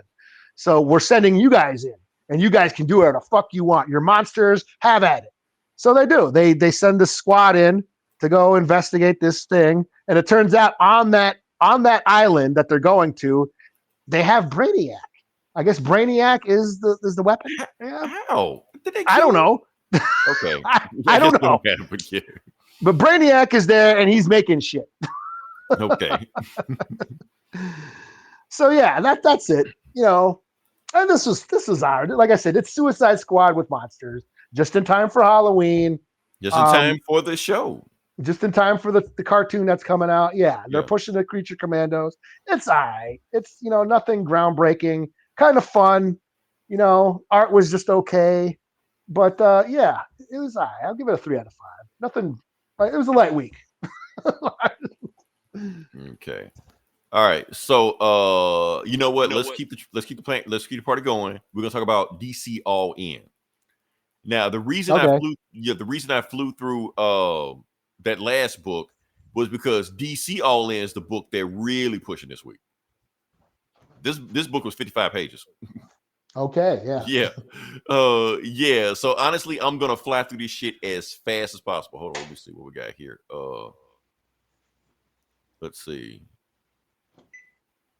What we got here? Creature Commandos versus Night Stalkers Marvel. Actually, no, that's not the correct comparison. The correct comparison would be Creature Commandos versus the Howling Commandos. So they also have like a monster squad at Marvel also. Led by Nick Fury. But yeah. So the Night Stalkers would be more comparable to the Justice League Dark, if that makes sense. Like Swamp Thing, those guys. So yeah. Or actually, no, the Midnight Suns would be close to that. Oh yeah. If you're talking Midnight like Monster Squad versus Monster Squad. Yeah. Yeah, Like that would be Werewolf this by Midnight Night Sun. and all that. Yeah. So yeah. Yeah. Anyway, back to this book. Okay, so DC All In. This is the thing that DC. This is basically like DC's mission statement going forth. That whole you seen that whole absolute Batman and Superman and all that bullshit. Yeah. This is they're describing what that came from. Like what's that all Okay. about? So that's what this book is about. There's a lot of other shit goes into it, but like I said, we're gonna fly through it. Go to it. Let's see. So book starts off like I said. It's basically picking up 52 days after that last book I just read. That's clever. Yeah. All right. So they rebuilt the Justice League. They're basically recruiting everybody from Justice League, and they're recruiting everybody for like the normally Justice League has like about 7 people, 9 people. They have a small strike squad. They're not doing that. It's like we were too divided, and that's how Amanda Waller got us. So we need to make sure we get everybody, make sure communications go with everybody. So we're going to recruit everybody. I do like this one. Where is she? Supergirl. They invite Supergirl to Justice League. And she like, about damn time. Like, why they never got a fucking Kryptonian on their team? You have more than one. So yeah. Anyway, so they go there and they recruit him all superheroes are going to the Watchtower right now. They got boom tubes. They can teleport people that can't fly there. They're going there, and that's when Superman gets his big speech to the Justice League Unlimited. If that sounds familiar, because that's a cartoon from the 2000s, which, in my opinion, is the greatest Western cartoon of all time. That's just me. I know people want to put Batman. Did you say Western? Western, yes. Oh, Well, as an West. American. American. That's what I should say. Western. Okay, yeah. I should have said that, but yeah. Of greatest American Cowboys. cartoon. Who's Yeah, Cowboy? not Cowboys and shit. Yeah. I know people will say Batman the Animated Series. It's goated also. I'm just gonna put Just League Animated over there because I feel like it built on that. That's just me. Unpopular opinion, but we're gonna go from there. Anyway, you got a whole bunch of superheroes, everybody's there and shit, blah, blah, blah, blah, blah. And so they get that, they start freaking out. All the magic people start freaking out, and next thing you know, bam, Darkseid is. But he's missing a hand. Not only is he missing a hand, he has absorbed the Spectre. Oh, no shit. Yeah, so he's literally death right now. Yeah. So Darkseid has jumped in there, but they're saying Darkseid is here, but Darkseid. Yeah. So at the end of Absolute Power, they did mention that like when they got the powers back, some of the powers didn't go to the right people. Correct. Or something. Right. And some of them just got absorbed into others and shit. And yeah, so like I think Plastic Man can go invisible now for some reason. Okay. Because he absorbed the wrong powers. Okay. Yeah. So, but that's the thing they're gonna deal with. So now everybody got their powers back. With the people that do have the powers back, they're here, and they're fighting Darkseid. Darkseid's whooping ass, shit like that. But it's saying like Darkseid, like physically is here, but physically not here, or some shit like he's out of sync with this reality. So what they do is that all the magic people, the Just League Dark, they fuse Superman with magic, and they're like, okay, Superman, this protect you from the Spectre, but it won't protect you from Darkseid. Superman's like, don't worry about it. I got Darkseid. Don't worry about that shit. So he goes in there and whoops Darkseid ass, and somehow they don't whoop Darkseid ass. Darkseid gets sent to another dimension, to another reality, which is what he was trying to do the whole time anyway. There's a reason why he did that. And so there's like some kind of ripping time and shit like that. So the thing is, this is like from 2 years ago, there was another reality that they didn't know about. Like it was 52 worlds they found. There was the 53rd world they found was a world they should call it Elseworld. So apparently Darkseid went there. And they said the only way to get there is you got to send a time traveler there. So the only time traveler they have is Booster Gold. Booster Gold says, I'm gonna go there. We're gonna build you some in 10 minutes. As long as you stay with your robot skeets, we'll see you back here. Just find Darkseid, find out what it looked like down there. Let us know so we can get some intel. Booster Gold goes to that planet and he goes there. He was like, oh shit, what the fuck's going on here? And he sees Darkseid symbol everywhere on an Earth, not like an Earth like them, but he loses robots, so he's stuck there. And next thing he know, the Darkseid is like 1,000 feet tall, and he's sending the evil Legion of Superheroes at him, or the Legion of Supervillains, you want to call them that? So anyway, okay. That's part one. That's the Alpha storyline. This is the Omega storyline. This is where all the absolute bullshit comes in. I got to dig into a little bit. Okay. Darkseid told one of his minions to build a machine for him. But the only thing, the machine requires blood. So what he does, chops off his own arm. That's why he had that scythe tied to his arm, and the other because he chopped off his own arm to build the machine. And the machine is telling him, need more blood. He's like, okay. And that's when Calabac shows up, and Calabac is like, Father, you've been gone for like months and shit like that. We've been doing stuff without you, and we need your help. You're like, okay, you can help me, because Calabac is Darkseid's son. And since they need more of Darkseid's blood to build that machine, Darkseid kills Calabac and throws him into the machine. Yeah. And everybody like, what the fuck? Darkseid just killed your own son. They're like, I got more. It don't matter. And so basically Darkseid jumps into that machine, disappear. Oh, and because the thing is, Darkseid is looking for something. What he's looking for the Spectre. He's looking for the Spectre, what he's looking for. This is why he built the machine. So the first thing Darkseid does, go to hell. Start whooping all the demons' asses, looking for Spectre. You think he might be in hell. And whoever the devil is in this one, whatever that thing is right there, it's like, Spectre's not here, but I will give you everything you want, Darkseid. I will cause your enemies pain. Just leave. You're like, I don't want that anymore. Where is he? He's not here. So Darkseid leaves and goes to heaven and start whooping all the angels' asses. Thinking Spectre's up there. They're like, Darkseid, he ain't here. But we tell you what, if you leave, we will give you your wife back. This is sounding like some Spawn shit. It really is, because Spawn did the same shit with like the heaven and the hell, start whooping everybody's ass. Yeah. Yeah, so they were like, just leave, man. We'll give you your wife back. We'll bring her back from the dead. Darkseid, I want that shit. Give me the Spectre. So I got questions, and he only has answers. So he leaves there, and he goes to the dark side of the moon. I'm gonna just skip this bullshit because he fights a dude named Eclipso. I know him, but I don't know him. Anyway, like that. Darkseid beats him by boom tubing the sun, and it illuminates the dark side of the moon because he can't survive in light. That's why he's the dark side of the moon. So he goes to the basement of the dark side of the moon and finds Jim Corrigan, aka the Spectre. And he's like, and so he built a machine. Oh, before he can do that, the Quintessence shows up. These supposed to be the 5 baddest motherfuckers in the multiverse of DC. And basically said, Darkseid, okay, this shit ends. One of us by ourselves can kill you just by thinking about it. And we all 5 of us here. So you go back to Apocalypse and we won't kill you right now. And it was like, yeah, y'all could kill me. But the thing is, y'all not. Because that thing he told that dude to build was the Miracle Machine. This thing has been popping up in DC. It popped up in a lot of Grant Morrison stories. What the Miracle Machine does, it grants you one wish of anything you want. So that's why it's so dangerous to keep it out of it. So his wish is to merge with the Spectre. Now we merge with the Spectre, it makes him so powerful that he can kill the Quintessence like it's nothing and kill those guys. They're dead. So yeah, and that's when the Spectre teleports him to the Watchtower, fight Justice League, and he's kind of like discombobulated, don't know what the hell is going on. So he's like there, but not there, and he's telling Darkseid what's going on. Now this is not some shit that they just made up his story. This is actually some shit that's going on. So the thing is, the DC has a multiverse, but there's only one Darkseid.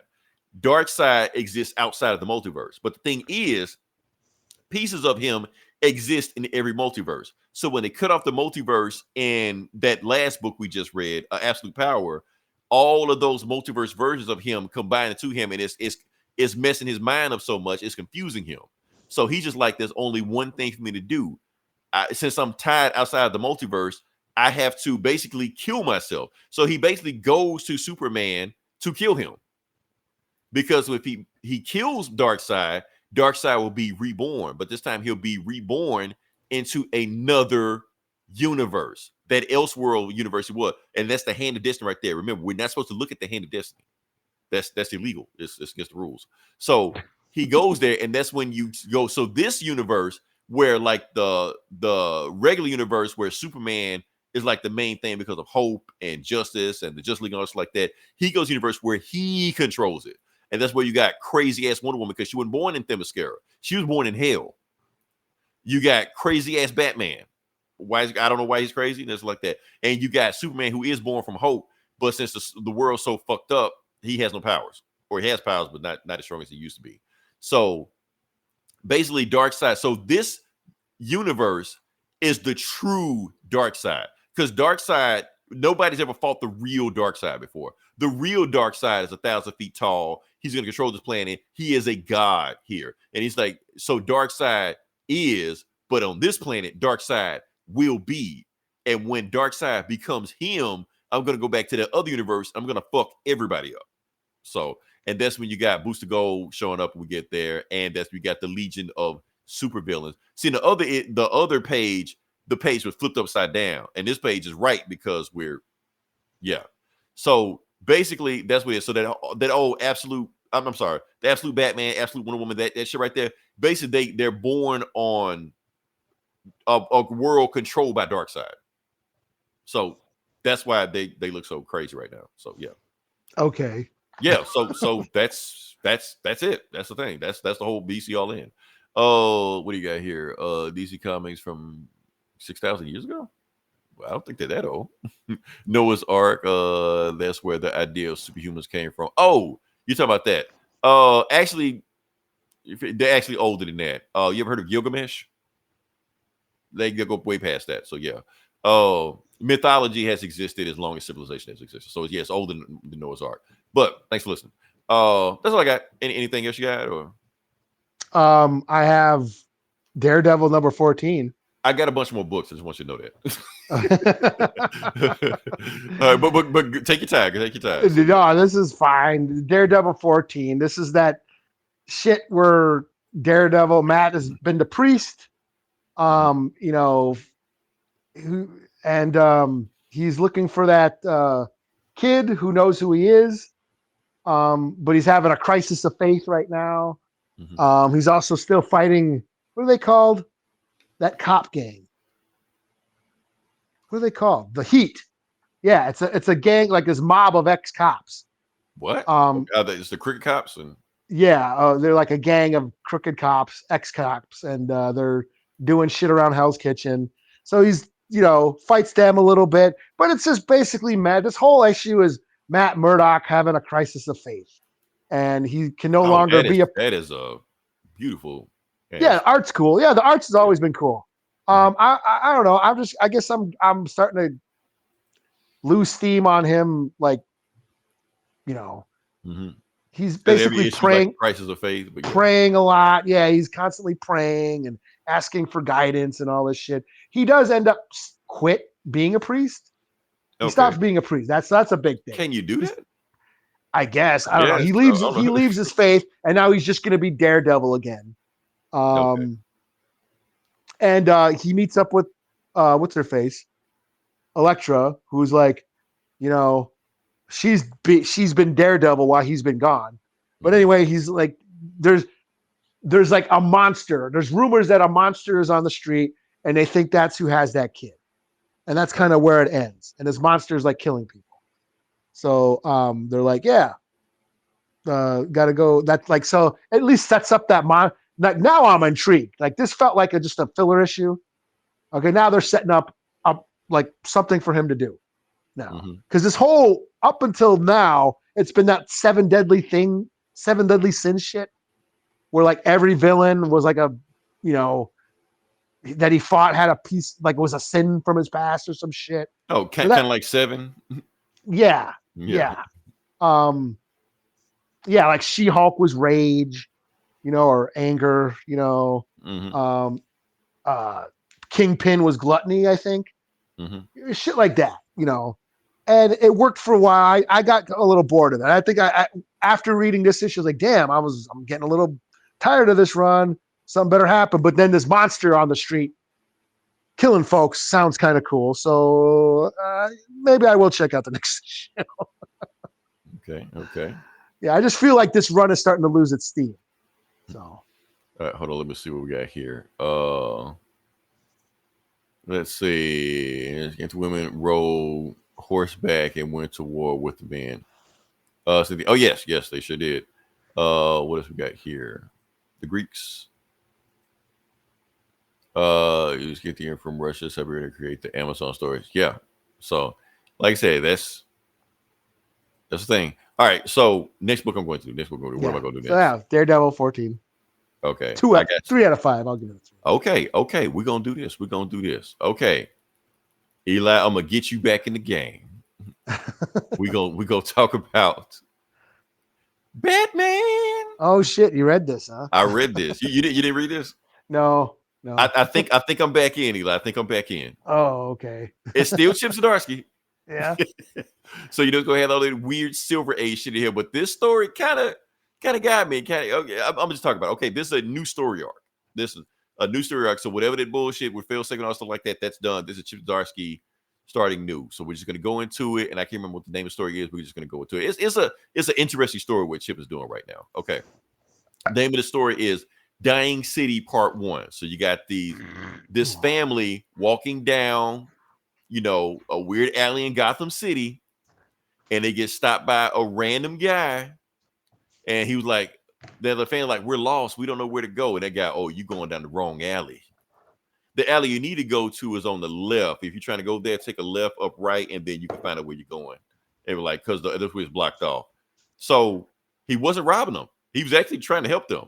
And Batman's looking at him like, okay. So he's on the rooftop with Commissioner Gordon. What? I'm sorry, not Commissioner Gordon. Gordon is no longer commissioner. He got fired or whatever. I don't know what happened. Anyway, he's just a regular like private investigator now. He's got his own private practice. And they're just talking like, so basically what happened is, I don't know what happened, but crime is down in Gotham. So not only is crime down in Gotham, Wayne Enterprises have been putting money into the lower class. So they have jobs down there. They have social services down there. They got affordable houses down there. So as they've done that in the poor areas of Gotham, crime is come to a halt. So Wayne, like I've been saying this the whole time, Bruce Wayne has been putting more money into Gotham. He's been helping out Gotham more than Batman has. They're doing everything I've been saying to do it. So, and Gordon said, even though, you know, my PI business is not doing what it's supposed to do, but I'm fine with that because Gotham, they have the business. So the thing is, why another reason Gotham is growing, because he looks in the sky and there's another building called Nigmatech. Okay, for those who don't know, in the last storyline with Chip Zdarsky was doing that, the Riddler was actually kidnapped and tortured by Arkham guards. So since they found out what was going on with him, they actually dropped all his charges, and now the Riddler's free. So what the Riddler decided to do is decide to make his own crypto, and it made him a millionaire. And when he made a millionaire, instead of putting that money in crime and shit like that, he decided to start his own business. He decided to start his own crypto company. Meanwhile, the mayor of mayor in the county, whatever his name is, he doesn't trust Riddler. So he actually, any kind of thing he needs from the government, he shuts all this stuff down. So he can't get past that. Meanwhile, we talk to the government, and he gets a visitor. He gets a visitor from this guy named Leonid, and basically saying like that, why won't you approve any of the Riddler stuff? He's like, nah, because he's the Riddler. That's why I want to approve any stuff. And he just like, besides, don't you have other business like the Court of Owls to deal with? You're like, don't you have other business to deal with, like your wife? Because I hate for her to find out what you was doing down with the Court of Owls. He's like, you leave my wife out of this. She didn't know what the hell I was doing down there. So I'm like, I guess they throwing Diddy parties at the Court of Owls. I guess I don't know. Like, so anyway, Well, I would imagine so. Yeah. I guess so. Why I said six party? You got the owl mask on. It goes down there. So yeah. Eyes wide shut. Yeah. All right. So we go to Riddler. He's in his own business, and the thing is, he's having a hard time getting his business started because the mayor won't approve any of his like clearance to do anything like that. And he gets a visitor from Batman. He like bring the midnight oil, you know. So basically, he's telling him, and Riddler and Batman have a nice little conversation. He like, Batman, look, I'm not doing no evil shit, Batman. Look, honestly, I'm tired, man. Look, I've been doing this dance with you too long. And the reason I've only done this because you created me. Because I've always tried to beat you and show you I was smarter than you. And I realized going against one man, that's limiting me. All these assholes on the financial district, I'm smarter than them. So instead of me acting like a genius, why not just be a genius? And Batman's just like, I know what you're doing, Riddler. I've been down to your servers, and I know you have a cooling system down there that look familiar. They're like, oh, you talking about that shit I used for Mr. Freeze? Yeah, I stole this shit. What are you gonna do? Sue me for copyright infringement? So I patent it. It don't even fucking matter. Matter of fact, the only person that is doing anything illegal right now, Batman, is you. You're trespassing. So get the fuck out of here before I call the police. And Batman's like, I'll be watching you, Riddler. And he just jumps out the window and that's it. So we go to the mayor, and his wife is telling him, look, I don't, you so obsessed with what's going on in the city right now that I think I'm going to take our son to Central City with my mother. And we're going to go, and I don't know when we're going to be back or if we're going to be back. Like, are you paying attention? Are you listening to me?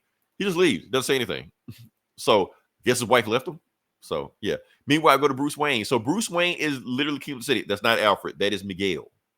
That's his new driver. So yeah. And he goes to sign. He got these picket signs that's calling him a communist. So we'll find out why they call him a communist anyway. So he gets a meeting with this new CEO. Lucius Fox stepped down, no longer CEO. So you got this person named Rowan.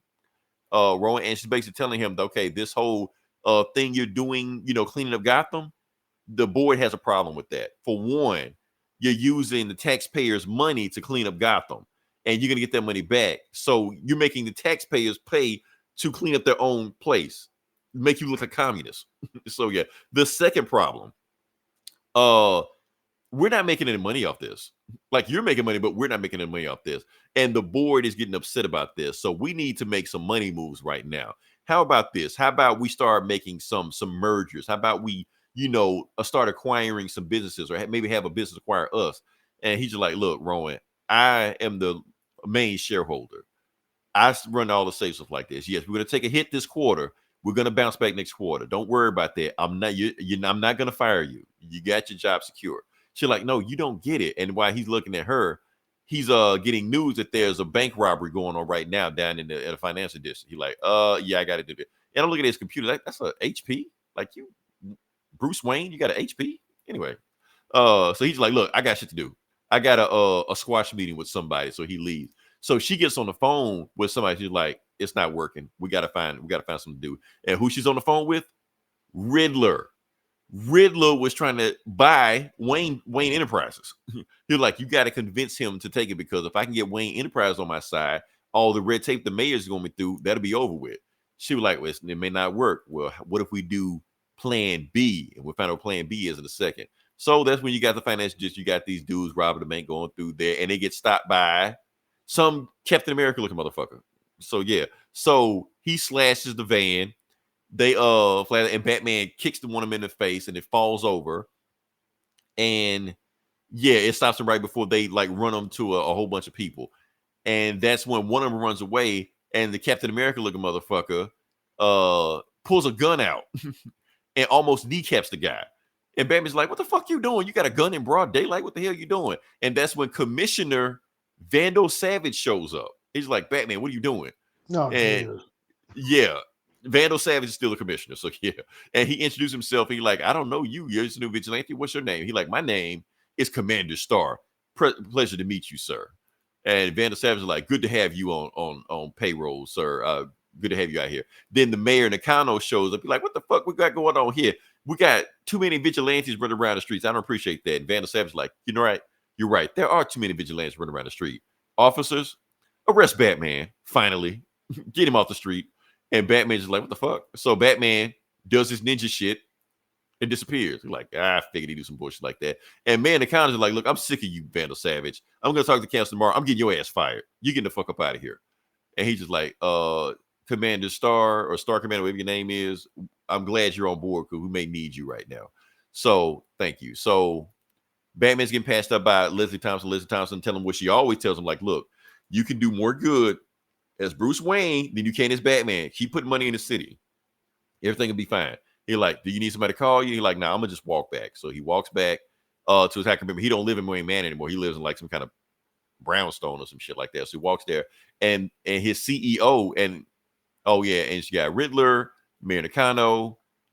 They're still calling him a communist, even though he's trying to help the city. The city looking at him like shit, because they're saying he's basically like a socialist now. So yeah.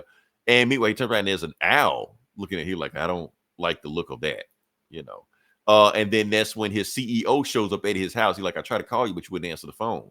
And that's when Mayor Nakano is shocked by somebody, and Riddler's back in his server, because he's basically in his cold service right now, and he's saying some kind of riddle. What is this riddle he's saying? I am the end, I am the mystery. When I arrive, you are history. So even though he's good, he's not good. He's still doing Riddler shit. And that's when the CEO just tried to tell him, I got some bad news for you. And somebody just made a claim for your half of the shares. They're trying to get you out of there. They're like, well, who can do that? And then they were like, what am I? And bam, you hear a gunshot, and Man Nakano is dead. Out of there. Yeah. And that's when Bruce just got the news that, do you have a brother? Because somebody's claiming to be your brother is trying to take your shares. To be continued. So Okay. the Court of Owls is back in session. Let's take this back to the Court of Owls. Remember the very end of Court of Owls, that dude that showed up, Lincoln March? Oh, damn. That's a while. Yeah, that's a while ago. That's some old shit. He was claiming to be Bruce Wayne's brother. We never found out what happened to him. Now, if the Court of Owls are back in play, he might show up again. And he might have a claim to Wayne Enterprises, because if he can prove that he's a Wayne, Bruce Wayne's out of there. So yeah. So overall, weren't they using like Robin's DNA, like Dick Grayson's DNA for the? Yeah, because apparently they were saying that they've always used Graysons because they've always been acrobats, so they just make good, zombie ninjas or some shit. But they only get them after they die. So basically, they put some shit in Dick Grayson. Like the moment he dies, he was going to be a owl also, or a talent or whatever. Talent, yeah. Mm-hmm. So yeah. So overall, like I said, I'm enjoying the story. The crazy shit hasn't happened yet. I know how Chip Zdarsky get. This is the most grounded story he's made so far. And plus, you got the Riddler in here. I'm on board. So yeah, it always starts out like that. It starts out like that. Then the crazy shit happened. Then we start getting zombies. Then we start getting the multiverse. Bruce Wayne's brother's going to be Darkseid. Watch. Darkseid in the 3-piece suit. This is my house. Brother Bruce. All right. So what you got next?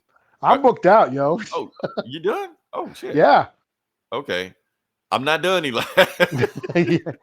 I'm sorry. I know this is gonna be a long ass show, man. Look, I got on to the next. Yeah. I got it. This now. This is the last book I got, but I got to do this one. I am obligated to this. So if I don't, I'm being kicked out the culture. So next book I'm going to do is Storm #1. Okay. So, did you read this one? No. I only read the 3. I only read Absolute Power, Daredevil, and Creature Commandos. That's it. Creature Commandos. Okay, so yeah, this is Storm #1. This is not the first time Storm had her first issue, but they usually get killed. They usually get canceled without like 4 or 5 issues. But they're saying this is going to be an ongoing. They're in it for the long haul this time. So let's see what they do with Storm. Y'all better read it. Yeah, for those who want their black women superheroes, better read this shit. Y'all been talking about give us more superheroes. We're giving you superheroes right now. Better read this. They don't read it. They don't make it. Right. That's why we're reviewing it right now. So let's get to it. Storm ain't gonna make any superhero fucking movies if no one's reading their shit. Right. They're not gonna do it. So yeah. All right. So Storm has her own headquarters now called the Storm Sanctuary. She's getting prepared right now because she's about to talk. She's about to have a press conference in front of Atlanta, and she's like getting her what am I going to wear? What am I going to wear? And she goes into her, and she wears, her suit she's wearing now, for the Avengers. So that's what she starts wearing. And grand opening. That's a cool ass channel. The art they killing it with this one. So yeah, so she's talking in front of Atlanta, and she's like, so what is she doing in Atlanta? Is she gonna, because right now, because of the whole the fall of X shit, because Orchis tried to kill them, the mutants are actually in a good spot right now. The mutants are actually popular right now. So people love mutants. They basically say that they were victimized or is picking on them. So now everybody loves mutants right now, especially since a week ago, Storm saved Oklahoma City from getting destroyed. So they don't know what she's gonna do. They don't know if she's going to announce, she's gonna run for Congress. They don't know what she's gonna do. Then she's about to announce something. So she goes to Oklahoma City, and one of the nuclear plant that's in Oklahoma City, next to Oklahoma City, they start blowing up just out of nowhere. So what you got here is Storm and Frenzy. Frenzy is also a mutant with the X-Men or X-Factor or the Mutants or Excalibur or Hellions. I don't know. She's one of them. She's a mutant. That's all that is. Super strength thing. Yeah. Basically Black She-Hulk. I shouldn't say that, but yeah, that's what she is. So she goes there, and that bomb, that the nuclear plant keeps getting shockwaves and start blowing up stuff like that. So Storm is doing the storm powers, blowing any kind of wind away, and they have to. And they're saving people, in Oklahoma City. And Frenzy saves one of the people and finds out that the person is wearing an Orchis shirt, and she's like, "Oh shit!" So she don't know whether or not to save him or not. It's basically like like a MAGA hat or some shit. So yeah. So she decides to save him. Storm does this shit, and she basically goes there. She saves everybody they can, and now she's concentrating back on that nuclear plant that keeps getting shockwaves over and over and over again. And one of them, even though she tries to throw Lynn away, one of them catches her in the shoulder. So she actually does this shit. She actually freezes the wound, put ice on it. I'm like, okay, that's a cool ass thing right there. So she's like, okay, fuck this. I'm gonna just go dead. I'm gonna just go dead on and just take care of it. So she lightning bolts right over to there, goes to the nuclear power plant to see exactly what's going on. She flies in there. She sees all kind of radiation, like all these things dead from radiation. It's actually making her sick too. So, and the shockwave blows her back too. And Storm is to the point where she can feel the radiation pulse, where she actually starts vomiting. But she's like, I got to keep going. So she gets like some kind of door shield that came from the nuclear power plant, goes directly into it. And what does she find? A mutant that just got his powers and a bunch of dead bodies around him, thinking because his power is just activated, because mutant's powers activate in puberty. So this is the very first time his powers activated, and it activated while he was in the nuclear power plant and killed everybody in the power plant immediately. And he's like, Storm, I don't know what's going on. Please kill me. So he's telling Storm to kill him. Storm to do it. She just talks kindly to him and calms him down. So yeah. And so the thing is, that power plant that blew up, the nuclear power plant, it was actually like a joint effort with, they were actually using alien technology in it. So so the public thinks that they were doing some weird alien nuclear shit with it, and that's why the nuclear plant blew up. And they're thanking Storm for saving them. But meanwhile, Storm brings Tony Stark over there to re-examine everything. Like, Tony, did something go wrong with the alien technology in here? It's like, nah, I don't see anything. He's like, run the numbers again. Look, I kept running the numbers. I ran the numbers through a whole bunch of algorithms that was designed by Reed Richards, Moon Girl, Forge, Riri, and your former sister-in-law, Shuri. They all got the same thing right there. Nothing from this alien technology blew up this nuclear power plant. Something else did this. That kid did that. So you got a choice, Storm. Are you going to keep this information to yourself and make the mutants look good? Or are you going to just let the dead nuclear power plant workers take the fall for this? It's on you, whatever you do.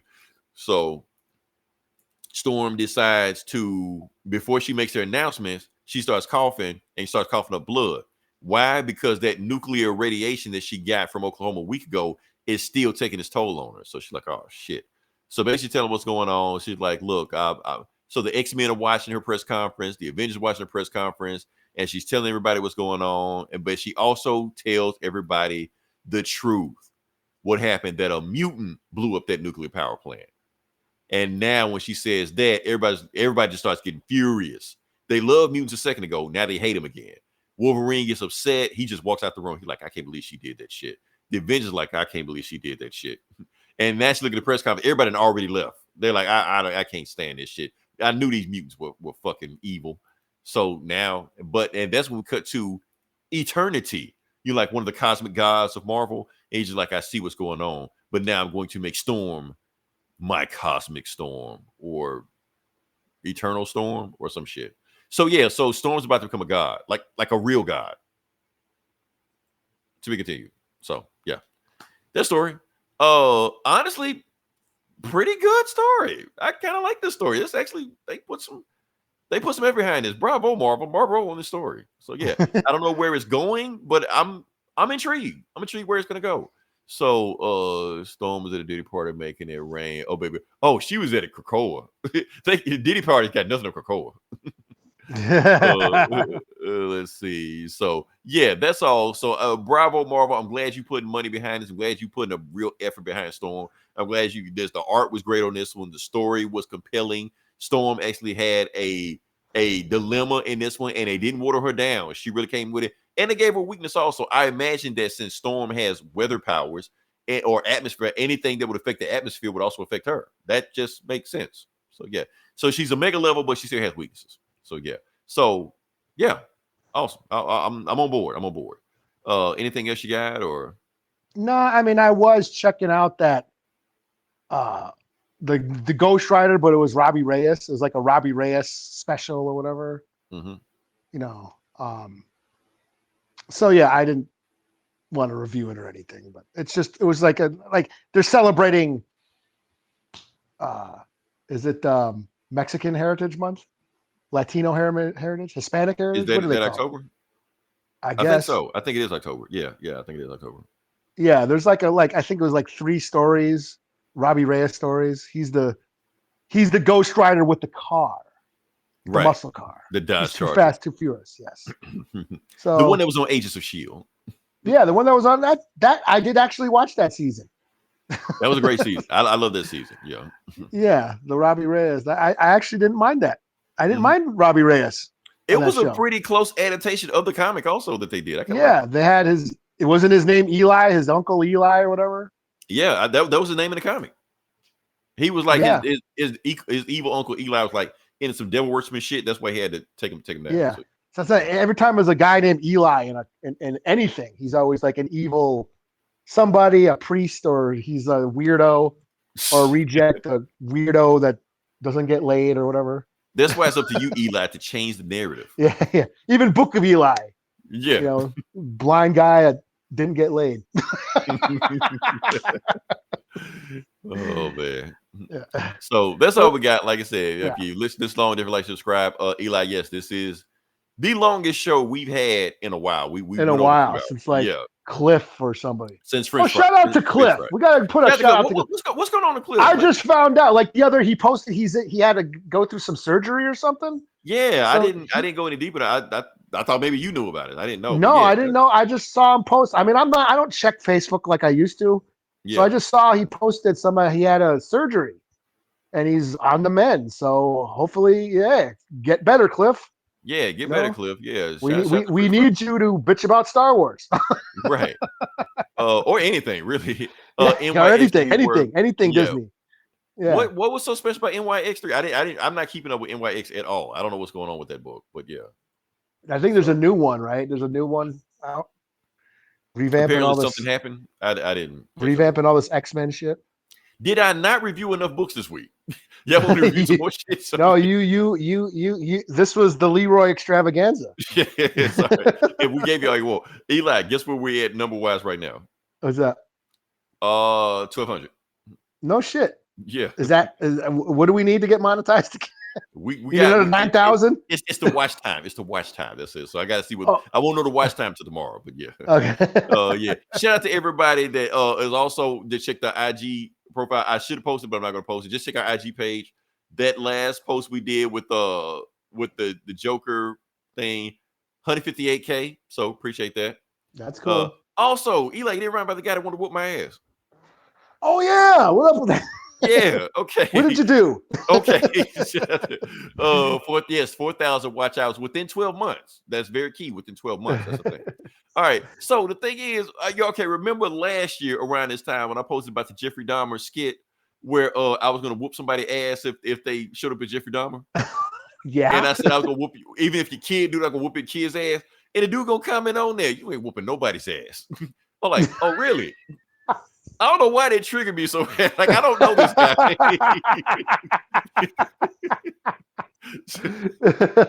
Oh shit! I just want to say that. I just want to get that out. 3 o'clock after school, me and you.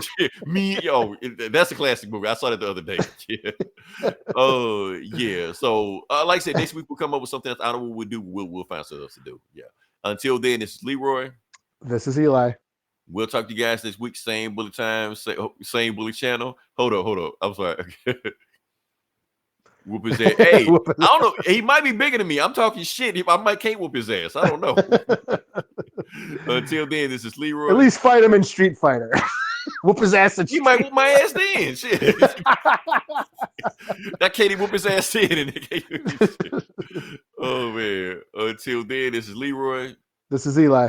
We'll talk to you guys next time. Same bully channel, same bully. I fucked it up. It doesn't matter. Until Same bully then, time. Same bully chat. same all the time. Yeah. Until then, die 1,000.